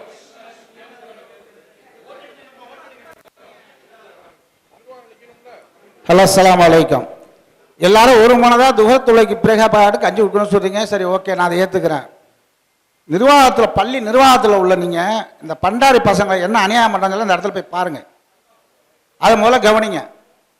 போன வருஷம் எங்கள் வீட்டில் வாங்கிட்டு வந்த கஞ்சியில் வந்து சொல்லக்கூடாது இருந்திருக்கு. அது மாதிரி நிறைய தவறுகளும் நடக்குது. சும்மா நீங்கள் பாட்டு நிர்வாகத்தில் நாங்கள் முத்தவழியாக இருக்கோம், நாங்கள் பொருளாளராக இருக்கோம்னு சொல்லிட்டு கூட அவர் எட்டு அதை போய் பாருங்கள் என்ன செய்கிறானோ ஏன்னு சொல்லி பாருங்கள். அப்போ தான் அவனுங்களுக்கு ஒரு பயம் ஏற்படும். அது பார்த்து கொஞ்சம் இது பண்ணுங்க. அது அனைவருடைய கருத்தும் கேட்கப்பட்டது. சகோதரர் மானாயினா இப்ராஹிம் சொன்னது போல இது செய்யலாமான்னு உங்களுடைய ஆலோசனை கேட்கறதுக்கு தான் இது லுகரில் வைக்கலாமா அசரில் வைக்கலாமான்னு நாங்கள் கேட்குறோம். நீங்கள் தன்னிச்சையாக முடிவு பண்ணாதீங்கன்னு சொல்கிறீங்க. அப்படி தான் நம்ம சொல்ல தேவையில்லை. அதனால் உங்களுடைய ஆலோசனைகள் மேலான ஆலோசனைகள் ரொம்ப முக்கியங்கிற அடிப்படையில் தான் உங்களுடைய கருத்தை கேட்டு அந்த மெஜாரிட்டியான கருத்தின் அடிப்படையில் நம்ம முடிவு எடுப்போம்னு முடிவு பண்ணியிருக்கோம். அல்ஹம்துலில்லாஹ் எல்லாருமே லுகருக்கு பிற்பாடு கஞ்சி கொடுக்குறாங்கப்பல கஞ்சி நம்ம லுகருக்கு பிற்பாடு விநியோகம் செய்யலாம். அதில் எதுவும் ஓகே தானே? அல்ஹம்துலில்லாஹ் அல்ஹம்துலில்லாஹ் அல்ஹம்துலில்லாஹ். நீங்கள் சொன்ன மாதிரி நிச்சயமாக நிர்வாகங்கள் அதை கூர்ந்து அதை நம்ம கவனிக்கணும். மக்களுக்கு அந்த கிடைக்கிற கஞ்சி நல்ல குவாலிட்டியாக கரெக்டாக போகுதாங்கிறத பார்க்க வேண்டியது பொறுப்பில் இருக்க எங்களுடைய பொறுப்பு. அதில் மாற்று கருத்து இல்லை. அதில் நாங்கள் தவறு செஞ்சுருந்தால் நிச்சயமாக நாங்கள் அதுக்கு வருத்தம் தெரிவிச்சுக்கிறோம். அது செய்யப்படும். நிச்சயமாக நல்லா இன்னும் நல்லா செய்யணும், இன்னும் நல்லா கொடுக்கணும் அப்படிங்கிறதுல நம்மளுடைய கண்காணிப்பு அதில் இருக்கணும் அப்படிங்கிறதையும் நாங்கள் இங்கே பதிவு பண்ணிக்கிறோம் இன்ஷா அல்லாஹ். சரிதானே? வேற ஒன்றும் இல்லை. அஸ்ஸலாமு அலைக்கும். இப்போ தான் ஒரு ரொம்ப மிக முக்கியமான ஒரு கருத்து பரிமாற்றம் நமக்குள்ளே ஏற்பட போகுதுன்னு நான் நினைக்கிறேன். ஜமாத் நிர்வாகத்தில் நம்ம எதை செஞ்சாலும் தன்னிச்சையாக நம்ம எந்த ஒரு முடிவும் நம்ம எடுக்கிறது இல்லை. தன்னிச்சையாக நம்ம எதையும் நம்ம செய்கிறதும் இல்லை. நிர்வாக குழுவை கூட்டி, செயற்குழுவை கூட்டி, மேலாண்மை குழு உறுப்பினர்களை கூட்டி, பள்ளிவாச முத்தவழிகளை கூட்டி, ஊர் பெரியவர்களெலாம் கலந்துக்கிட்டு தான் நம்ம வந்து ஒரு காரியத்தை செய்கிறதுக்கு நம்ம திட்டமிடுறோமோ அதை நம்ம செயல்படுத்துகிறோம். தன்னிச்சையாக வந்து ரவி தினம் மட்டும் குறி வச்சு பேசுகிறது நல்லா இல்லை. அவர் அந்த மாதிரி எதையும் தனிச்சாக அவரை செய்யவும் இல்லை. இந்த கூட்டத்தில் நான் உங்களுக்கு தெளிவுபடுத்துகிறேன். இதை இதனுடைய மேலான கருத்து நாங்கள் அந்த மாதிரி இதோட இது சம்பந்தமாக உங்களுக்கு ஏதாவது கருத்து வேணும்னா நீங்கள் எங்கிட்ட கேட்கலாம். நாங்கள் சொல்கிறோம். ஜமாத் ஆஃபீஸ் எப்போ பார்த்தாலும் திறந்து தான் இருக்குது, வந்து இங்கே கேட்கலாம்.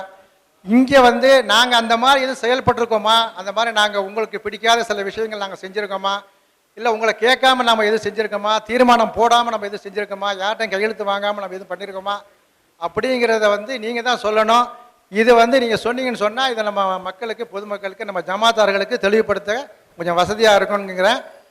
என்னுடைய பணிவான ஒரு வேண்டுகோள் என்னென்னா, உங்களுடைய கருத்தை நீங்கள் தைரியமாக சொல்லுங்கள். யாருக்கும் நாங்கள் அவங்க கோச்சுக்குவாங்க இவங்க கோச்சுவாங்க அந்த இதே இல்லை. உங்களுடைய கருத்தை நீங்கள் தைரியமாக சொல்லலாம். இதுதான் என்னுடைய வேண்டுகோள். ஆமாம், நீங்கள் சொன்னால் ஏற்றுக்கொடுவோம். ஏதாவது ஒரு தவறுதலாக இருந்துச்சுன்னா அதை நம்ம மாற்றி அமைக்கிறதுக்கோ செய்கிறதுக்கோ என்னங்கிறத நம்ம பரிசீலனை பண்ணுவோம். சார்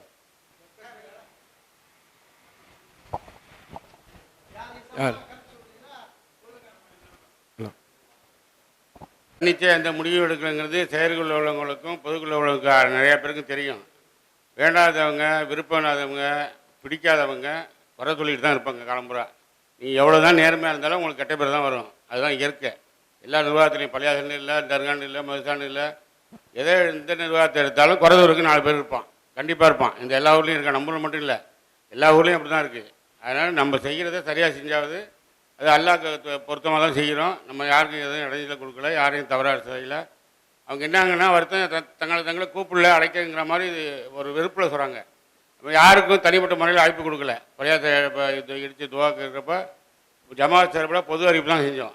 அது மாதிரி தான் இப்போயும் செய்ய. இப்போ மூர்த்த மன்னர் துவாக்கு ஓடுறப்பையும் பொது அறிவிப்பு தான், திறப்பு விழாக்கும் பொது அறிவிப்பு தான். தனியாக நம்ம பத்திரிக்கை அடிக்கல. வெளியூருக்கு தான் நோட்டீஸ் அடிச்சு விட்டுவோம், வால்போஸ்ட் அடிச்சு விட்டுவோம்.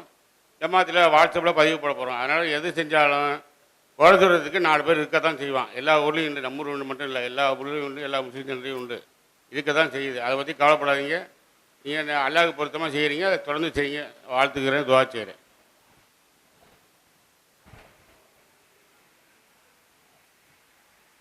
கருத்தை பதிவு பண்ண நினைக்கிறீங்களா? இல்லை இல்லை. அஸ்ஸலாமு அலைக்கும்.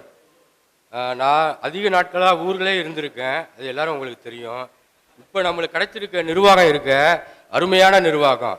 எந்த வித கரப்ஷனும் கிடையாது, யாராலையும் குற்றம் சுமத்தவும் முடியாது. அதுக்கு அடுத்தாப்புல ரபீதி நம்மளுக்கு கிடைச்சது சிறந்த ஒரு நிர்வாகி. அவர் மாதிரி யாராலையும் செயல்படுத்த முடியாது என்பது என்னுடைய கருத்தாகும். எந்த ஒரு காரியத்தை எடுத்தாலும் மற்றவர்களிடம் நன்கொடையாளர்களிட அணுகி அரவணைத்து இந்த காரியத்துக்கு செய்ய போகிறோம் அப்படின்னு கேட்கும் பொழுது நன்கொடையை அள்ளி வழங்குறாங்க அவருக்காண்டி, ரபீதனுக்காண்டி. இது நானாக இருந்தால் கூட எனக்கு கிடைக்காது அந்த மாதிரி நன்கொடையெல்லாம். அவர் சிறப்பாக செய்கிறாரு. அவருடைய செயல்பாடுகள் அனைத்து நான் உன்னிப்பாக கவனித்து கொண்டு தான் இருக்கேன். ஆரம்பத்தில் நான் ரபீதனை வந்து டெட்லி அகேன்ஸ்டாக எதிர்ப்பு தெரிவித்த ஆள். நான் ஒரு ஆள் போலீஸ் ஸ்டேஷன்லேருந்து எல்லா இடங்கள்லையும் ரபீதனுக்கு எனக்கும் டக் ஆஃப் வார் தான் நடக்கும். அந்த அளவுக்கு நடந்து அவருடைய செயலுக்கு வந்த பிறகு அவரை பற்றி நான் புரிந்து கொண்டேன்.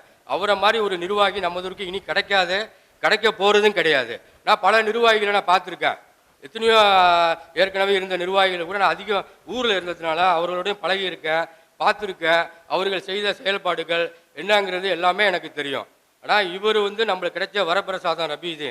ஏன்னா அவர் வந்து எல்லா காரியத்தையுமே சிறப்பாக செய்கிறாரு, சொன்னதை செய்து முடிக்கிறாரு. அப்போ அவருடைய பொருளாதாரம் மட்டும் இல்லை, உடல் உழைப்பு அதிகம். பொருளாதாரத்தை நாடி நன்கொடையாளர்கிட்ட கேட்கும் பொழுது ரபீதையும் சிறப்பாக செய்வார், வரவு செலவு கணக்கை கரெக்டாக வைத்திருப்பார். அவர் மேலே நம்பிக்கை இருக்கிறதுனால தான் அவர் கேட்கும் தொகையோடு அள்ளி கொடுக்கறதுக்கு ரெடியாக நமது ஊரில் இருக்கிறாங்க. அப்படிப்பட்ட நிர்வாகிகள் காழ்ப்புணர்ச்சி உள்ளவர்கள் குறை சொல்லதான் சொல்லுவாங்க. இப்போ புகாரி சொன்ன மாதிரி ஊருக்கு 4 பேர் இருக்க தான் செய்வான்னு சொன்னாங்க. அது இயல்பு அது. ஆனால் அந்த மாதிரி குறை சொல்வர்கள் வந்து நேராக வந்து நிர்வாகத்தை வந்து பேசணும். நிர்வாகத்தில் வந்து எல்லாமே கரெக்டாக இருக்குது. நான் அவங்க தாக்கல் செய்கிற வரவு செலவு கணக்கு, அவங்களுடைய செயல்பாடு எல்லாத்தையும் நானும் உன்னிப்பாக தான் கவனிச்சுக்கிட்டு இருக்கேன். ஆரம்பத்துலேயும் சில குறைகளை வந்து ரபீன்ட்டு நானும் சொல்லியிருக்கேன். ஆனால் தற்சமயம் அவர் சிறப்பாக எல்லாத்தையும் செய்கிறாரு. அவரை மாதிரி ஆக்டிவாக யாராலும் செய்ய முடியாது. நான் உறுதியாக சொல்கிறேன். அவர் ரொம்ப எல்லா வேலைகளையும் சிரமமாக எடுத்து சிறப்பட செய்கிறாரு. அதே மாதிரி வந்து அவர் நிரந்தரமாக நம்ம ஊருக்கு கிடைக்கிறதுக்கு நாம் எல்லாருமே இறைவனுடன் துவா செய்வோம். இது என்னுடைய கருத்து. அஸ்ஸலாமு அலைக்கும். அல்ஹம்துலில்லா. அது என் மேலே உள்ள பிரியத்தில் ஜெயபாரதியை கொஞ்சம் எக்ஸாஜரேட் பண்ணுறாப்புல. இது இல்லை, அல்ஹம்துலில்லா. இல்லை, நான் ஒரு இல்லை அதான் இல்லை, நான் வேறு கருத்தை இல்லை ஜெயபாரதி, நான் வேறு கருத்தை பதிவு பண்ண விரும்புகிறேன். என்ன அப்படின்னு சொன்னால், அல்ஹம்துலில்லா, எல்லா புகழும் அல்லாஹ்வுக்கே. இது தனி நபரெல்லாம் ஒன்றுமே பண்ண முடியாது. ஊர் நிர்வாகத்தில் பொறுப்பில் வந்தவங்க யாராக இருந்தாலுமே சரி தான். இது ஒரு டீம் ஒர்க். இந்த டீம் ஒர்க் இல்லாமல் எதுவுமே சாத்தியமே இல்லை. தனி விஷயங்களை என்னுடைய பர்சனல் ஒர்க்கை பண்ணுறதுக்கு நான் என்னால் பண்ணிக்க முடியும். ஆனால் ஊரோட விஷயங்களில் பலருடைய ஆலோசனைகளும் கேட்டு, பலருடைய ஒத்துழைப்போடும், பலருடைய களப்பணி எல்லாம் இணைஞ்சு தான் அங்கே நிறைவேறும். தனி மனிதருக்கு அங்கே வேலை இல்லை. ஆனால் சமீப காலமாக ஒரு கட்டமைப்பு நடைபெறுது. எல்லாம் அவர் தான் முடிவு பண்ணுறாரு அப்படின்ட்டு. அதற்காகத்தான் இன்றைய வீடியோ ஒளிப்பதிவு கூட. இது ஒவ்வொரு கூட்டத்திலையும் நம்ம பேசுகிறோம், ஆனால் நம்ம அதை ரெக்கார்டாக வச்சுக்கல, சும்மா ஃபோட்டோஸ் மட்டும் எடுத்திருந்தோம். தீர்மானங்கள் நிறைவேற்றப்படும், அதில் அனைவரும் கையெழுத்திட்டு இருப்பார்கள். அப்படி தான் முறையாக இருந்தது. இது பொதுமக்கள் ஜமாத்தார்கள் வந்து பெருமளவு நம்ம நிர்வாகத்தினுடைய செயல்பாடுகளை அறிந்தவர்களாக தான் இருக்கின்றார்கள். ஒரு சிலர்களுக்கு ஒரு குழப்பங்களை எப்படி நடக்குதோ, இந்த மாதிரி சொல்கிறாங்களா, அப்படி இருக்குமோ அப்படிங்கிற மாதிரிலாம் ஒரு சந்தேகம் வரதற்கான வாய்ப்புகள் அதிகமாக இருக்குது. அதனால தான் பர்ஜமான இந்த கருத்தை முன்மொழிந்தாங்க. நான் நேரடியாகவே கடந்த காலங்களில் ஒரு 2-3 கப்பத்தான் இருந்தாப்புல போயிட்டாப்புல நினைக்கிறேன், ஒரு 2 டேர்ம்ஸுக்கு முன்னாடி நிர்வாகங்கள் எப்படி செயல்பட்டது, அந்த நிர்வாகத்திற்கு எந்த இடர்பாடுகள் இல்லாத பின்னடைவுகள் ஏற்பட்டுச்சு, ஜமாத் அப்படின்றாவே மக்கள் மத்தியில் ஏன் ஒரு அதிருப்தி நிலவுச்சு அப்படிங்கிறதெல்லாம் நம்ம உள்வாங்கி அந்த தவறுகளை நமது நிர்வாகங்களும் செய்யக்கூடாது என்பதில் கவனம் அதிகமாக செலுத்தி வர்றோம். இப்போ தற்போது இருக்கிற சூழ்நிலையில் எப்படின்னு சொன்னால், எல்லா பள்ளிவாசல்களுக்கும் நிர்வாகங்கள் இருக்கிறது. மதரசாக்கு எப்படி ஒரு நிர்வாகம் இருக்கிறதோ அதே மாதிரி பெரிய பள்ளி, மேலப்பள்ளி இரண்டுக்குமே வக்ஃப் போர்டால் தேர்ந்தெடுக்கப்பட்ட நிர்வாகங்கள் இருக்குது. இப்பொழுது புதிதாக ஃபாத்திமா பள்ளிவாசலும் இணைக்கப்பட்டுள்ளது. வக்ஃப் போர்டில் இணைக்கப்பட்டு அங்கும் வக்ஃப் போர்டால் நியமிக்கப்பட்ட நிர்வாகம் அங்கே இருக்குது. புதுமனை பள்ளிவாசல், மை பேட், புதுமனை பள்ளிவாசல். இன்னும் ஃபாத்திமா பள்ளிவாசலும் ஜன்னத்துல் ஃபிர்தௌஸும் ஜமாத்துடைய நியமனமாக முன்பு இருந்தது போல் தொடர்ந்து நடைபெற்று வருகிறது. இது எல்லாருக்கும் தெரிஞ்ச விஷயந்தான். இதை இவங்க என்ன பண்ணுறாங்கன்னா, மக்கள்கிட்ட பேசும்போது ஏதோ இல்லாத ஒரு விஷயத்தை அவங்க சொல்கிற மாதிரியும் இவங்களா தன்னிச்சா முடிவு பண்ணுற மாதிரியும்லாம் ஒரு கருத்தை பரவ விடுறாங்க, ஒரு தவறான பரப்புரையை தொடர்ந்து ஏற்படுத்துகிறாங்க. இங்கு அல்லாஹ் உதவியால் ஜன்னத்துல் ஃபிர்தௌஸ், புதுமனை பள்ளிவாசல், மேல பள்ளிவாசல், பெரிய பள்ளிவாசல் தலைவர், அப்புறம் அங்கே ஃபாத்தியா பள்ளிவாசல், ஜெயலாதுன்னா இத்தனை பேருமே இருக்கிறாங்க. உங்களுடைய வாக்குமூலத்தை சொல்லுங்கள், நாங்கள் நிர்வாகங்களை மதிக்காமல் தன்னிச்சையாக செயல்படுகிறோமா? சொல்ல அப்படி எதுக்கான உங்கள்கிட்ட தான் நான் கேட்குறேன். அப்படி எது மாதிரி இல்லை. முன்பு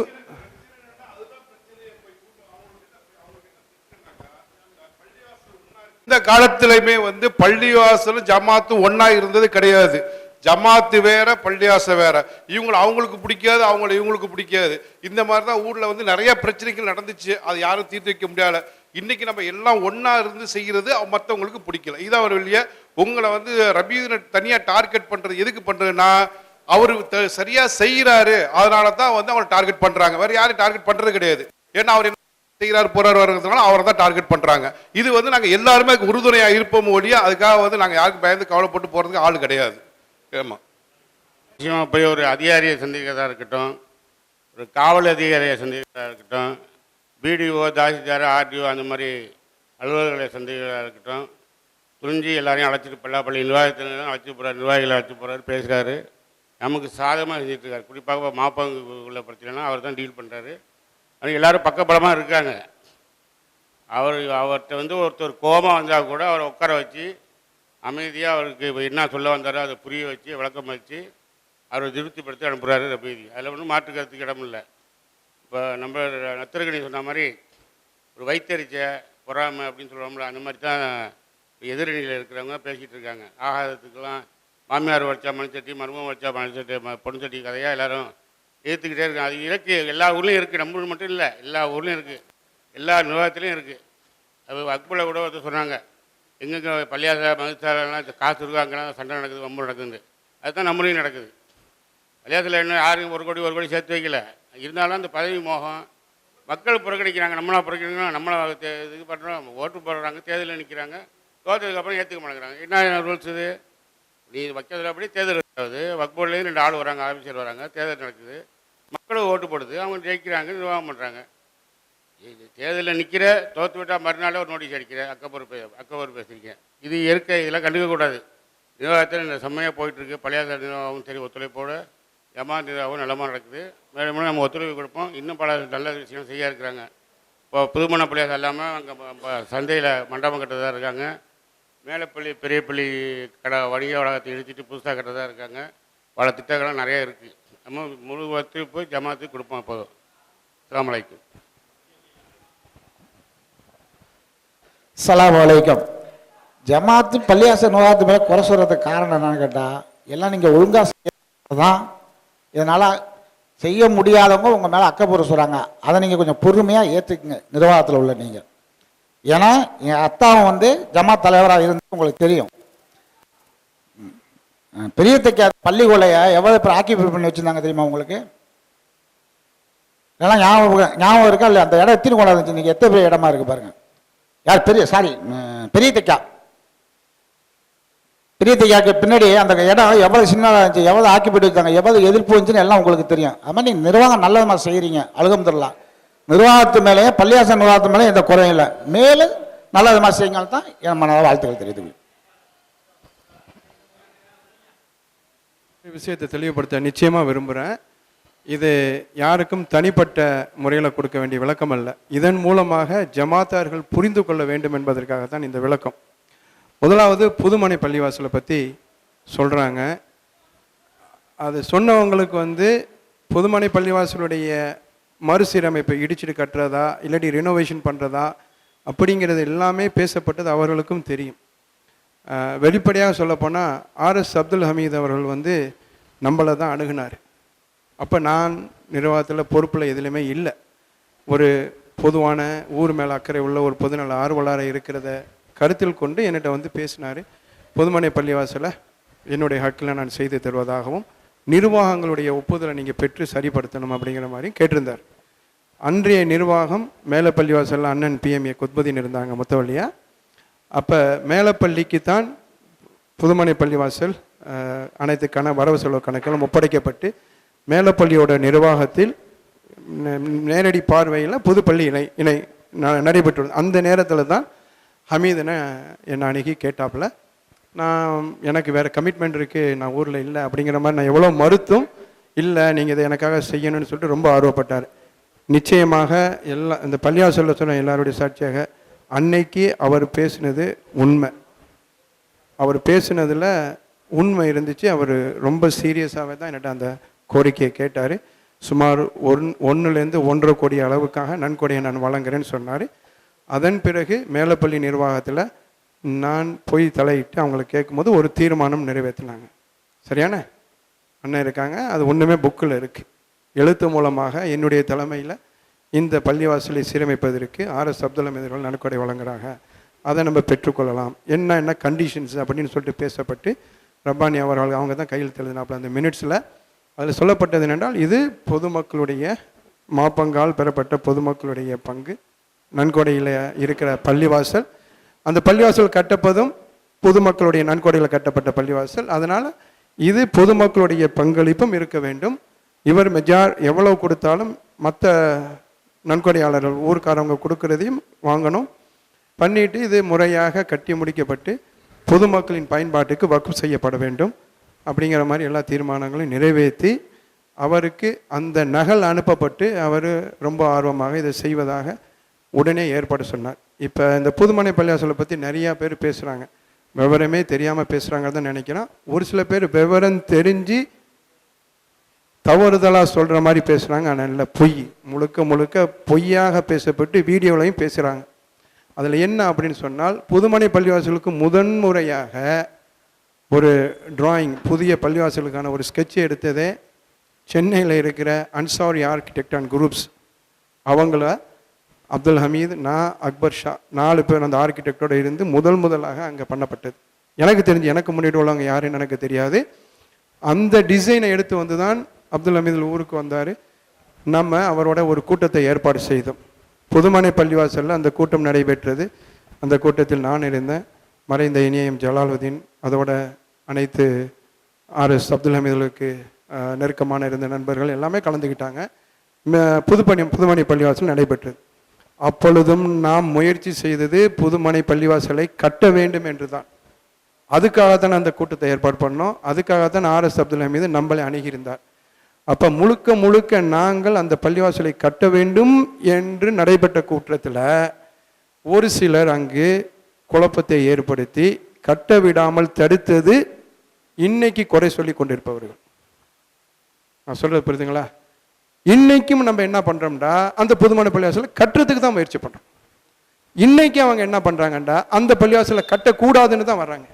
ஏன் கட்டக்கூடாதுன்னு வர்றாங்கண்டா, இது உங்களுக்கு நேரடியாக வழங்குமா என்னமோ தெரியாது, தாலுக்கு வரைக்கும் புகார் மனு அளிக்கப்பட்டு இந்த புதுமனை பள்ளிவாசல் புறம்போக்கில், குளத்து புறம்போக்கில் பண்ணுறாங்க அப்படிங்கிற மாதிரிலாம் அனுப்பப்பட்டு 3 முறைக்கு மேலே வந்து அதை நில அளவீடு செஞ்சு அதை உறுதி செஞ்சுட்டு போகிறாங்க. இது ஒரு சிலருக்கு தெரியும், இதை நம்ம பப்ளிக் பண்ணலை, எல்லா விஷயத்தையும் நம்ம வெளியில் சொல்லணும் அப்படிங்கிற ஒரு சூழ்நிலை இல்லை. நமக்கு நோக்கம் அன்னைக்கு என்ன இருந்ததோ அதே தான் இன்னைக்கு இருக்குது. அப்படின்னா என்ன, அல்லாஹ் உதவியால் நம்ம அனைவரும் இணைஞ்சு நம்ம ஊருக்கு ஒரு புதிய பள்ளிவாசலை கொண்டு வரணும் அப்படிங்கிற நோக்கமும் அதை நோக்கி தான் நம்மளுடைய பயணமும் இருக்க வழிய யாரோ செய்கிறத நம்ம தடுக்கவும் இல்லை, அவங்களும் செய்யவும் இல்லை. செஞ்சதை அப்பையும் தடுக்கிறாங்க, இப்பையும் வந்து தேவையில்லாத விமர்சனம் கொண்டு வராங்க. எங்களை கூப்பிடுங்க, நாங்கள் வாதிக்க தயாராக இருக்கோங்கிறாங்க. எதற்காக வாதிக்கணும்? விவாதத்துக்கு ஒன்றுமே இல்லையே.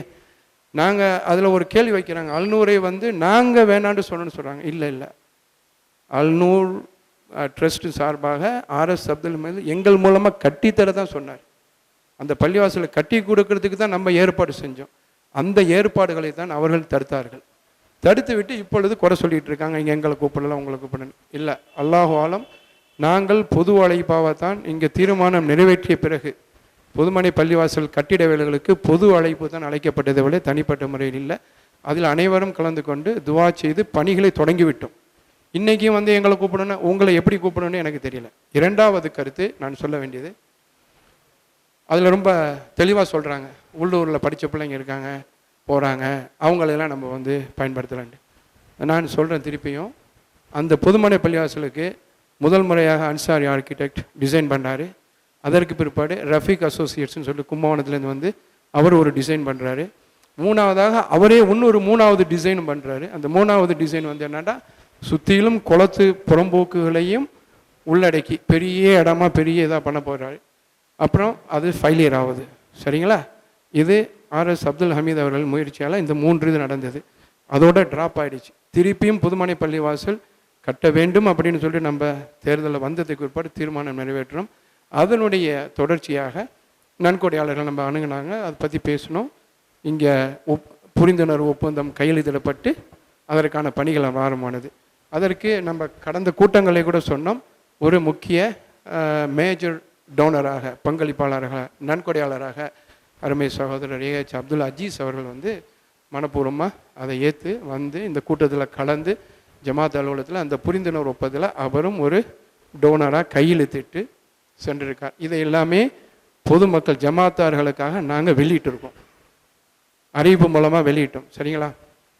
திருப்பியும் நாங்கள் ரஃபீக் அசோசியேட்ஸ் மூலமாக தான் அவரை வச்சு தான் திருப்பி நாங்கள் டிசைன் ரெடி பண்ணுறோம்.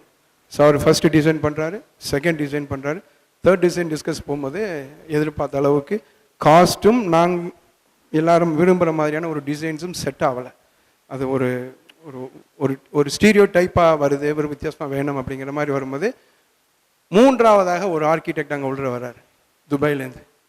ஸோ அவர் மூலமாக பண்ணப்பட்டது தான் பார்க்குறதுக்கு சம்திங் வெரி ஐ கேச்சிங் இம்ப்ரெசிவாக இருந்தது.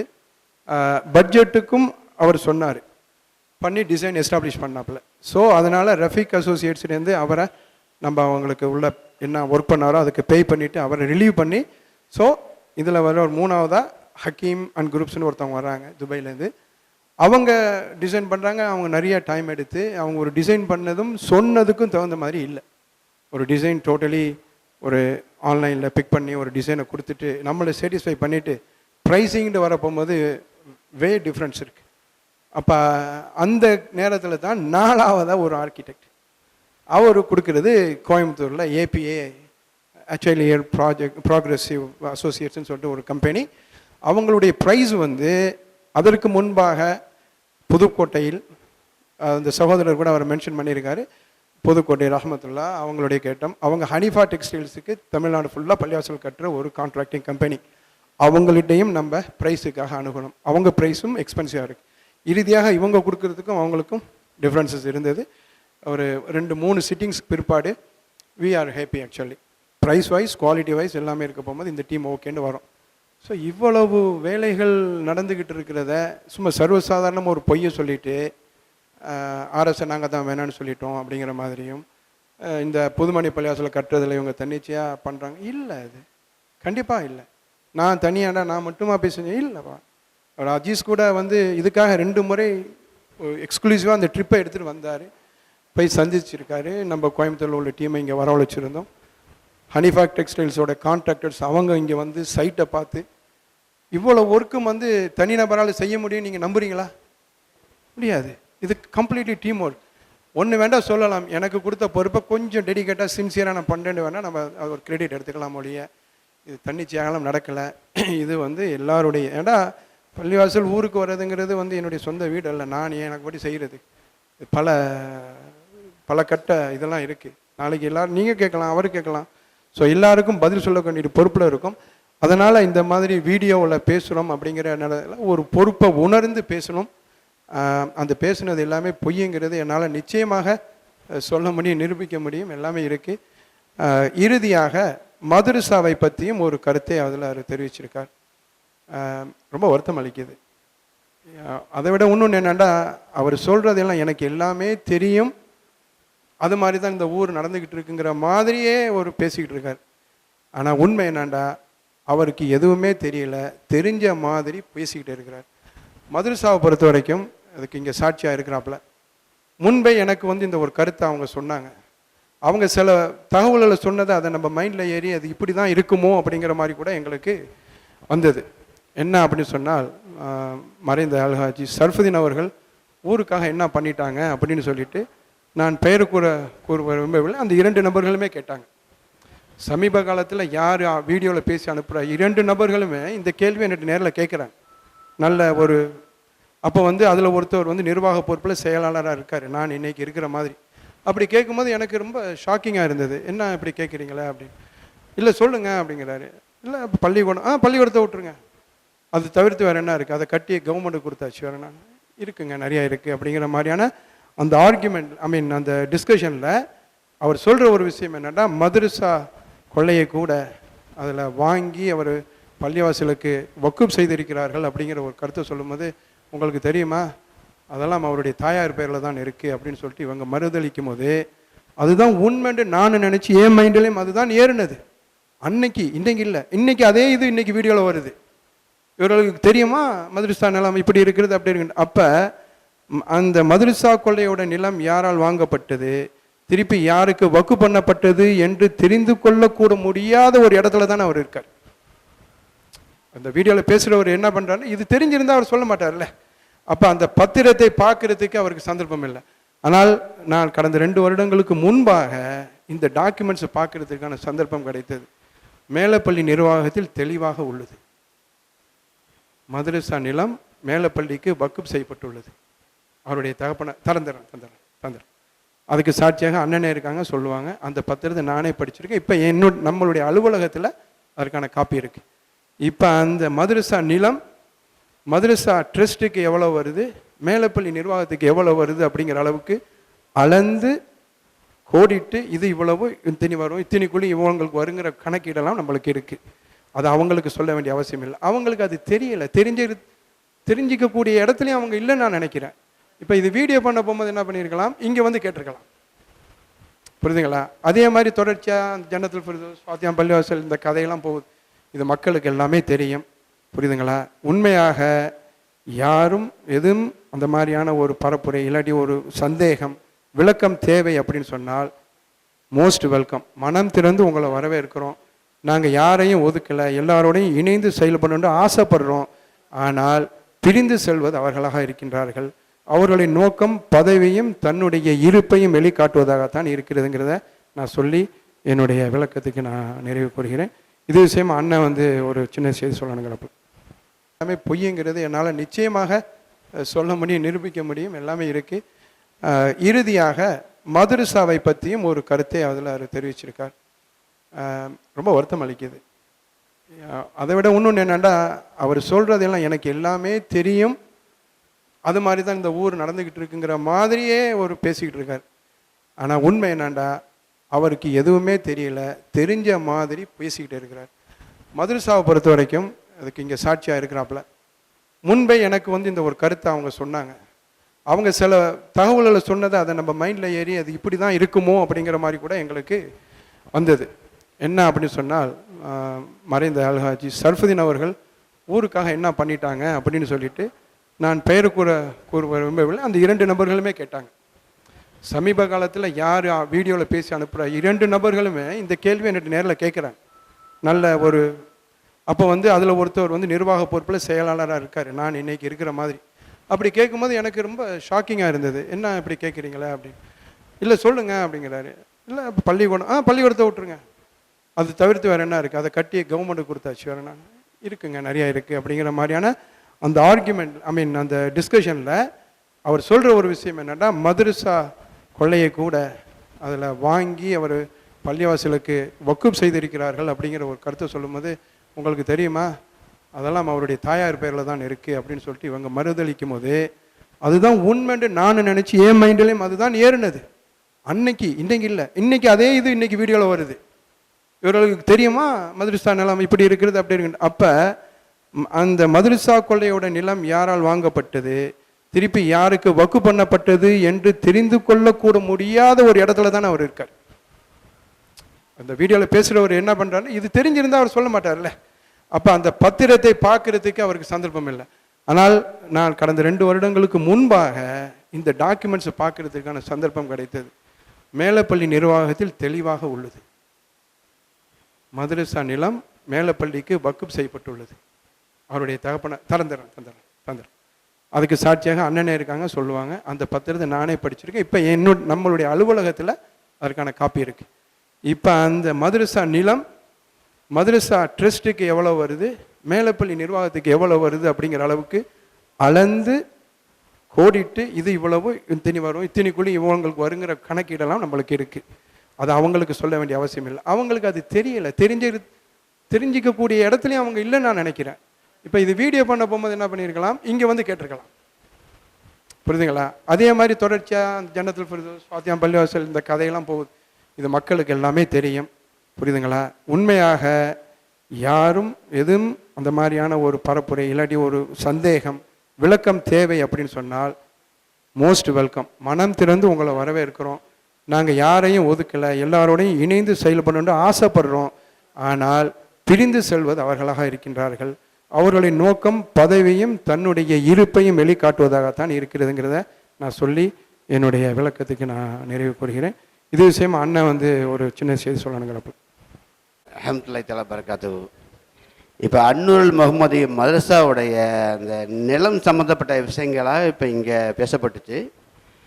நம்ம ஊரில் நிரந்தரமாக நெடுங்காலமாக பாரம்பரியமாக இருந்து வருங்கிற அந்த குடும்பத்தார்களுக்கு, அந்த வகையறாக்களுக்கு நிச்சயமாக அதனுடைய வரலாறு தெரியும்.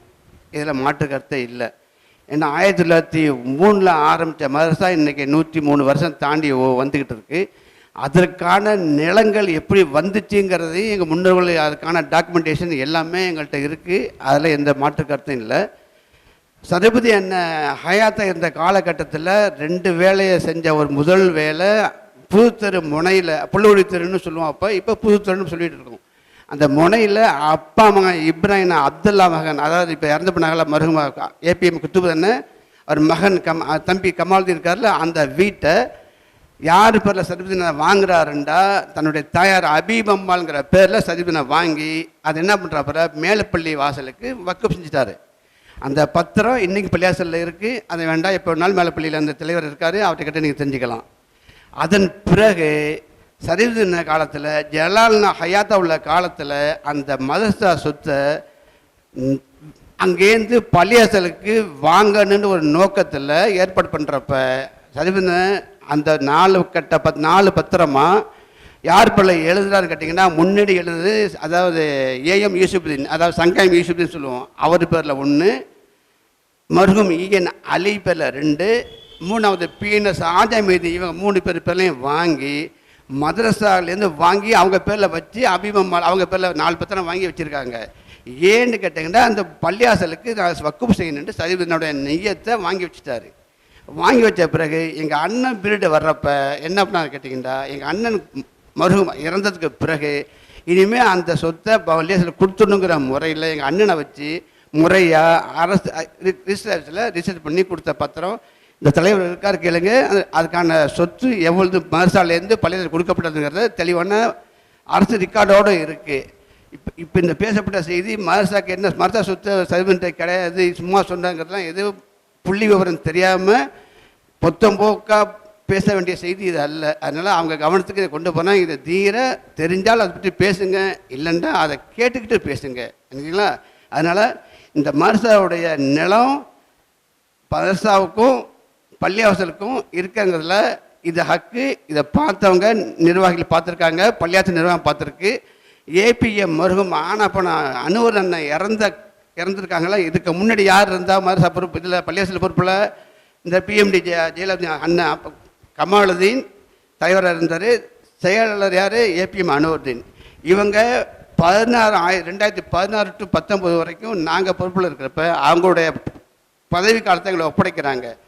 எலெக்ஷன்லாம் முடிஞ்சு வர்றப்ப இந்த 4 பத்திரத்தோட டாக்குமெண்ட் ரிஜிஸ்ட்ரேஷன் நம்பரை போட்டு நாங்கள் இந்த பொறுப்பை ஒப்படைக்கிறோன்னு 5 பத்திரம் கொடுக்குறாங்க. 1 அப்பா அம்மா வீட்டு மனை கஃபூர்னு இருக்கிறப்ப அந்த வீட்டு மனை இப்போ நான் காம்ப்ளெக்ஸ் கட்டியிருக்கோம்ல, அதை ஒரு பாதி மதரசாவுக்கு சொந்தமான இடம், இன்னொரு பாதி யாருக்கு சொந்தம்? பள்ளியாசலுக்கு சொந்தம். இந்த மதரசா இடத்தை நாங்கள் என்ன பண்ணோம் கேட்டிங்கன்னா அதையும் நாங்கள் பள்ளியாசலுக்கு கொடுத்துருக்கோம். அதுக்கும் டாக்குமெண்ட் அங்கே இருக்குது, பள்ளியாசலில் இருக்குது, பார்த்துக்கலாம் நீங்கள். அந்த பத்திரம் 1, இங்கே 4 பத்திரம். இது 4ஐயும் அனுவர்தி என்ன பண்ணாருன்னு கேட்டிங்கன்னா ஒரு பிட் நோட்டீஸ் அடித்து ஒரு ஜும்மா அன்னைக்கு எங்களுடைய பதவி காலத்தை நாங்கள் பொறுப்பேற்ற பிறகு ஒரு ஜும்மா அன்னைக்கு நோட்டீஸ் வெளியாக்குறாரு. இந்த 4 டாக்குமெண்ட்டும் மதரசாலேருந்து சர்வீஸ் மூலமாக வாங்கப்பட்டு மதரசாவுக்கு பள்ளியாசலுக்கு வக்குப் செஞ்சதுன்னு சொல்லி நோட்டீஸை விநியோகம் பண்ணி கொடுத்துட்டு ஒப்படைச்சார். நாங்கள் பொறுப்பை ஒப்படைக்கிறப்ப இந்த ஜெயபதி இந்த இருக்கார், ஜெயபாரதி முன்னிலையில் தான் இந்த டாக்குமெண்டேஷன் கொடுக்கப்பட்டது. அந்த எல்லா பத்திரமும் ஒப்படைக்கப்பட்டது. ஜெயபாரதி உங்களுக்கு தெரியுமில்ல ஜெயபாரதி? சாரி அண்ணா, நம்ம வெர்பலாக பண்ணுறதை விட ஒன்றும் இல்லை, ஃபிசிக்கலாக இந்த இருக்குது என்னட்ட பத்திரம் இருக்குது. மதரசா நிலத்தை பள்ளிவாசலுக்கு மேலே பள்ளிவாசலுக்கு வகுப்பு செய்யப்பட்டதனுடைய நகல் காப்பி இருக்குது. 5 செட்டு, 5 டிஃப்ரெண்ட் போர்ஷன். இது ஒன்றா சேர்ந்து வந்திருக்கு. இதுலேருந்து நம்மளுக்கு மதரசாவுக்கு எவ்வளோ இருக்குது பாக்கி, மேலே பள்ளிவாசலுக்கு எவ்வளோ சேருங்கிற தகவல் கம்ப்ளீட்டாக இருக்குது. இது டோட்டலி ரெக்கார்டட். இது போதும் நாங்கள் நினைக்கிறோம். நாங்கள் தயவு செஞ்சு இதுதான் நம்மளுக்கு முதலும் இறுதியாக ஒரு வீடியோவுக்கு விளக்கம் கொடுக்கறதுங்கிறது நம்ம பண்ணுறதே இல்லை, இது வரைக்கும் பண்ணது இல்லை. ஆனால் இது தொடருங்கிறது எங்களுக்கு தெரியும். இன்னும் பல வீடியோக்கெல்லாம் அவங்க வெளியாக்குவாங்க. ஏன்னா நம்மளுடைய கட்டமைப்பை குறை சொல்லணும், இல்லாட்டி ஒரு தவறாக சித்தரிக்கணும் ஜமாத்தார்கள் மத்தியிலங்கிற நோக்கத்தில் தான் அந்த ஒரு சிறு ஃப்ரெஞ்சு குரூப், சின்ன ஒரு குழு ஒன்று போயிட்டு இருக்குங்கிற நாங்கள் நம்புகிறோம். என்ன கேட்டிங்கன்னால் அதில் ஒன்றும் ஒத்துமையை பற்றிலாம் ரொம்ப வலியுறுத்தி சொல்கிறாங்க. பொதுக்குடிக்கு வக்கு போர்டு உள்ள தேர்தல் நடத்துறதுக்கு காரணமாக இருந்தவங்களே அந்த நிர்வாகிகள் தான். யார் ஒற்றுமை பற்றி பேசுகிறாரோ அவர் தான் அதற்கான காரணமாக இருந்தார். அதற்கு பின்புலமாக இருந்து நிழலாக ஒவ்வொரு விஷயத்திலும் செயல்பட்டவரும் அவர் தான். ஸோ அதனால் இது நிச்சயமாக நத்திருக்கேன். எனக்கு தெரியும் மேலப்பள்ளியில் எப்படி இருந்தது. சாதாரணமாக மேலப்பள்ளியும் பெரிய பள்ளியும் அந்த நிர்வாகிகள் நியமன அடிப்படையில் ரொம்ப கேஷுவலாக போயிட்டு இருந்த ஊர் பொதுக்குடி. இன்றைக்கி தேர்தல் பண்ணணுங்கிற மாதிரி ஒரு பரபரப்பு வக்கு போர்டு வந்தால் தான் செய்ய முடியுங்கிற எல்லாத்தும் நாம் வக்கு போர்டை கையை கட்டிக்கிட்டு போய் கெஞ்சிக்கிட்டு தேர்தல் நடத்து பண்ணுன்னு சொல்ல வேண்டிய சூழ்நிலையை உண்டாக்குனது அன்றைய நிர்வாகத்தில் செயலாளர் இருந்தவருடைய மிகப்பெரிய தவறு. அதை நாங்களும் கண்கூடாக சாட்சியாக இருந்தோம். அந்த நேரத்தில் நாங்கள் பயணத்திலேருந்து வந்திருந்தோம், நாங்கள் அதை பார்த்தோம். அந்த கூட்டத்தில் எல்லாருமே இருந்தாங்க. அன்று பிஎன்எஸ் ஹாஜாமீதீன் அவர்கள் அந்த பள்ளிவாசலுடைய முத்தவழியாக இருக்கிறாங்க. முக்கியமான ஒரு 15-20 பேர் எல்லாமே அங்கே குழுமி இருக்கிறாங்க. அண்ணன் நத்ரகனி இருக்காங்க, பிஎம் கமாலுதீன், ஜெயலலிதா, இது மாதிரி அவங்க எல்லாமே இருக்காங்க. அவர்களெல்லாம் ஒருமையில் பேசி இந்த நிர்வாகம் அவமதித்தது. அதனுடைய விளைவு என்னாச்சு? சாதாரணமாக நம்ம நியமனம் நம்மளுக்குள்ளே பேசிக்கிட்டு நிர்வாகத்தை ஏற்படுத்திக்கிட்டு இருந்ததை வக்கு போர்டு தான் நம்மளுக்கு தேர்தல் வைக்க வேண்டும் என்ற சூழ்நிலைக்கு தள்ளப்பட்டது. உண்மையா அக்கா? ரைட். இது அங்கே மட்டுமல்ல, இதே நிலைமை தான் பெரிய பள்ளியிலும் நடந்தது. ஸோ இதற்கெல்லாம் காரணமானவர்கள் தான் திடீர்னு இன்னைக்கு எந்திரிச்சு ஒத்துமையை பற்றி பேசுகிறாங்க. நம்ம இதை எல்லாமே சரி பண்ணி ஊர் 2 நிர்வாகமாக கடத்தரில் பெஞ்சை போட்டு மறியல் செஞ்சுக்கிட்டு இருந்தவங்களை ஒன்றாக்கி தேர்தலை மீண்டும் நடத்தி 2 பள்ளிவாசலுக்கு நிர்வாகத்தை கொண்டு வச்சுருந்தோம். இன்றைய வரைக்கும் அவங்க அதோடு ஒத்து போகவே இல்லை. எங்களுக்கு ரொம்ப ஆச்சரியமாக இருக்குது. ஒத்துமை தான் வேணும்னு சொன்னால் ஈஸியாக வந்திருக்கலாமே. எஸ்எம் முகமது மன்சூர்தீன் தலைமையில் பெரிய பள்ளியில் இருக்கிற கூட்டம், அதேமாதிரி மேலே பள்ளியில் பிஎம்டி கமாலுதீன் அவர்கள் தலைமை, இவங்கெல்லாம் இணைஞ்சிருந்தாங்க. இவங்களும் இணைஞ்சிருந்தாங்களா, ஒட்டுமொத்த ஊர் ஒன்றா இருக்குமே. அதை தான் ஊர் நலம் விரும்பும் கமிட்டின்னு அமைச்சு நம்ம ஊரை ஒன்றாக்கி நம்ம பண்ணோம். ஸோ இதில் நமக்கு ட்ரேக் ரெக்கார்டு இருக்குது. ஒற்றுமையை ஏற்படுத்துறதுக்கு நம்ம முயற்சி செஞ்சோம், ஊரில் பண்ணியிருக்கோம் அப்படிங்கிறதுக்கு சாட்சிகள் இருக்குது, எவிடன்சஸ் இருக்குது. ஆனால் ஊரில் குழப்பத்தை ஒவ்வொருத்தரையும் உண்டு பண்ணோங்கிறதுக்கு சாட்சிகள் அவர்களாகவே இருக்கிறார்கள். இன்றைக்கி நன்றாக நீங்களாம் சொல்கிற மாதிரி நான் சொல்லிக்க முடியாது. நிர்வாகங்கள் ஒற்றுமை நடந்துக்கிட்டு இருக்கிறத ஏதோ ஊரில் இது இல்லாத மாதிரியும் இப்பொழுது நடக்கிறது என்னன்னு சொன்னால், ஒரு தனிநபரை திருப்திப்படுத்துவதற்காக அவங்க ஒரு 5 பேர் 6 பேர் சேர்ந்து அந்த வேலையை பார்க்குறாங்க. அதனால் நிர்வாகங்களை தவறாக பண்ணுறாங்க. ஸோ இதை நம்ம ரொம்ப எஸ்டாப்ளிஷ் பண்ண நாங்கள் விரும்பலை. நமக்கு அல்லாஹ் தவக்கல், அல்லாஹ்வை பாதுகாப்பாக ஆக்கி நாம் செய்ய வேண்டிய வேலைகளை இஹ்லாஸாக நேர்மையாக செஞ்சு நம்ம ஊருக்கு நன்மையை எந்த அளவுக்கு செய்ய முடியுமோ செய்வோங்கிறது தான் நம்மளோட நோக்கமாக இருக்குது. எல்லோரும் துவா செய்யுங்க இன்ஷா அல்லாஹ். இன்ஷா அல்லாஹ். இதனுடைய விளக்கம் உங்களை எல்லாருக்கும் இது வரைக்கும் நான் இங்கே பதிவு பண்ணிட்டேன். இது சம்மந்தப்பட்ட விஷயங்களை யாராவது உங்களிடம் நெருங்கி இது மாதிரி பேசப்படுமையானால் அதுக்கான விளக்கத்தை நீங்களே அழகான முறையில் அவங்களை விவரிக்கலாம். தேவையில்லாத காரணத்தை தேடி கண்டுபிடிவர்களை நம்மளை திருத்த முடியாது. அதனால் நம்மோட அல்லாஹ் இருக்கான், அவர்களுக்கு அல்லாஹ் தௌஃபீக் செய்யட்டும். ஆகி தவானா அல்ஹம்துலில்லாஹி ரப்பில் ஆலமீன். அஸ்ஸலாமு அலைக்கும் ரஹ்மத்துல்லாஹி தஆலா பரக்காத்துஹு. பஹூர்தீன் அவர்கள் ஷார்ஜாவில் நேற்று முன்தினம் இறைவனோடு சேர்ந்து விட்டார்கள். சகோதரர் ஊர் நலனில் ரொம்ப அக்கறை உள்ள ஒருவர். அனைத்து நிர்வாகங்களின் மீதும் மிகுந்த அக்கறை கொண்டு அவரும் அவருடைய நண்பர்களும் ஊர் நலனில் எப்பொழுதுமே நன்கொடையாக இருக்கட்டும், எல்லா விஷயங்களையும் கலந்து ஆலோசித்து அதில் ஒரு ஈடுபாடோடு செயல்படக்கூடிய ஒரு அருமையான சகோதரர் அல்லாஹ்வின் நாட்டப்படி இறைவனில் சேர்ந்து விட்டார்கள். அவர்களுக்காக அவருடைய மகஃபிரத்துக்காக இந்த செயற்குழு கூட்டம் துஆ செய்ய வேண்டும் கேட்டுக்கொள்கிறேன். அல்ஹம்துலில்லாஹ். அஸ்ஸலாமு அலைக்கும் வரஹ்மத்துல்லாஹி வபரகாத்துஹு. இன்ஷா அல்லாஹ் துஆவோட கூட்டத்தை முடிச்சுக்கோ இன்ஷா அல்லாஹ்.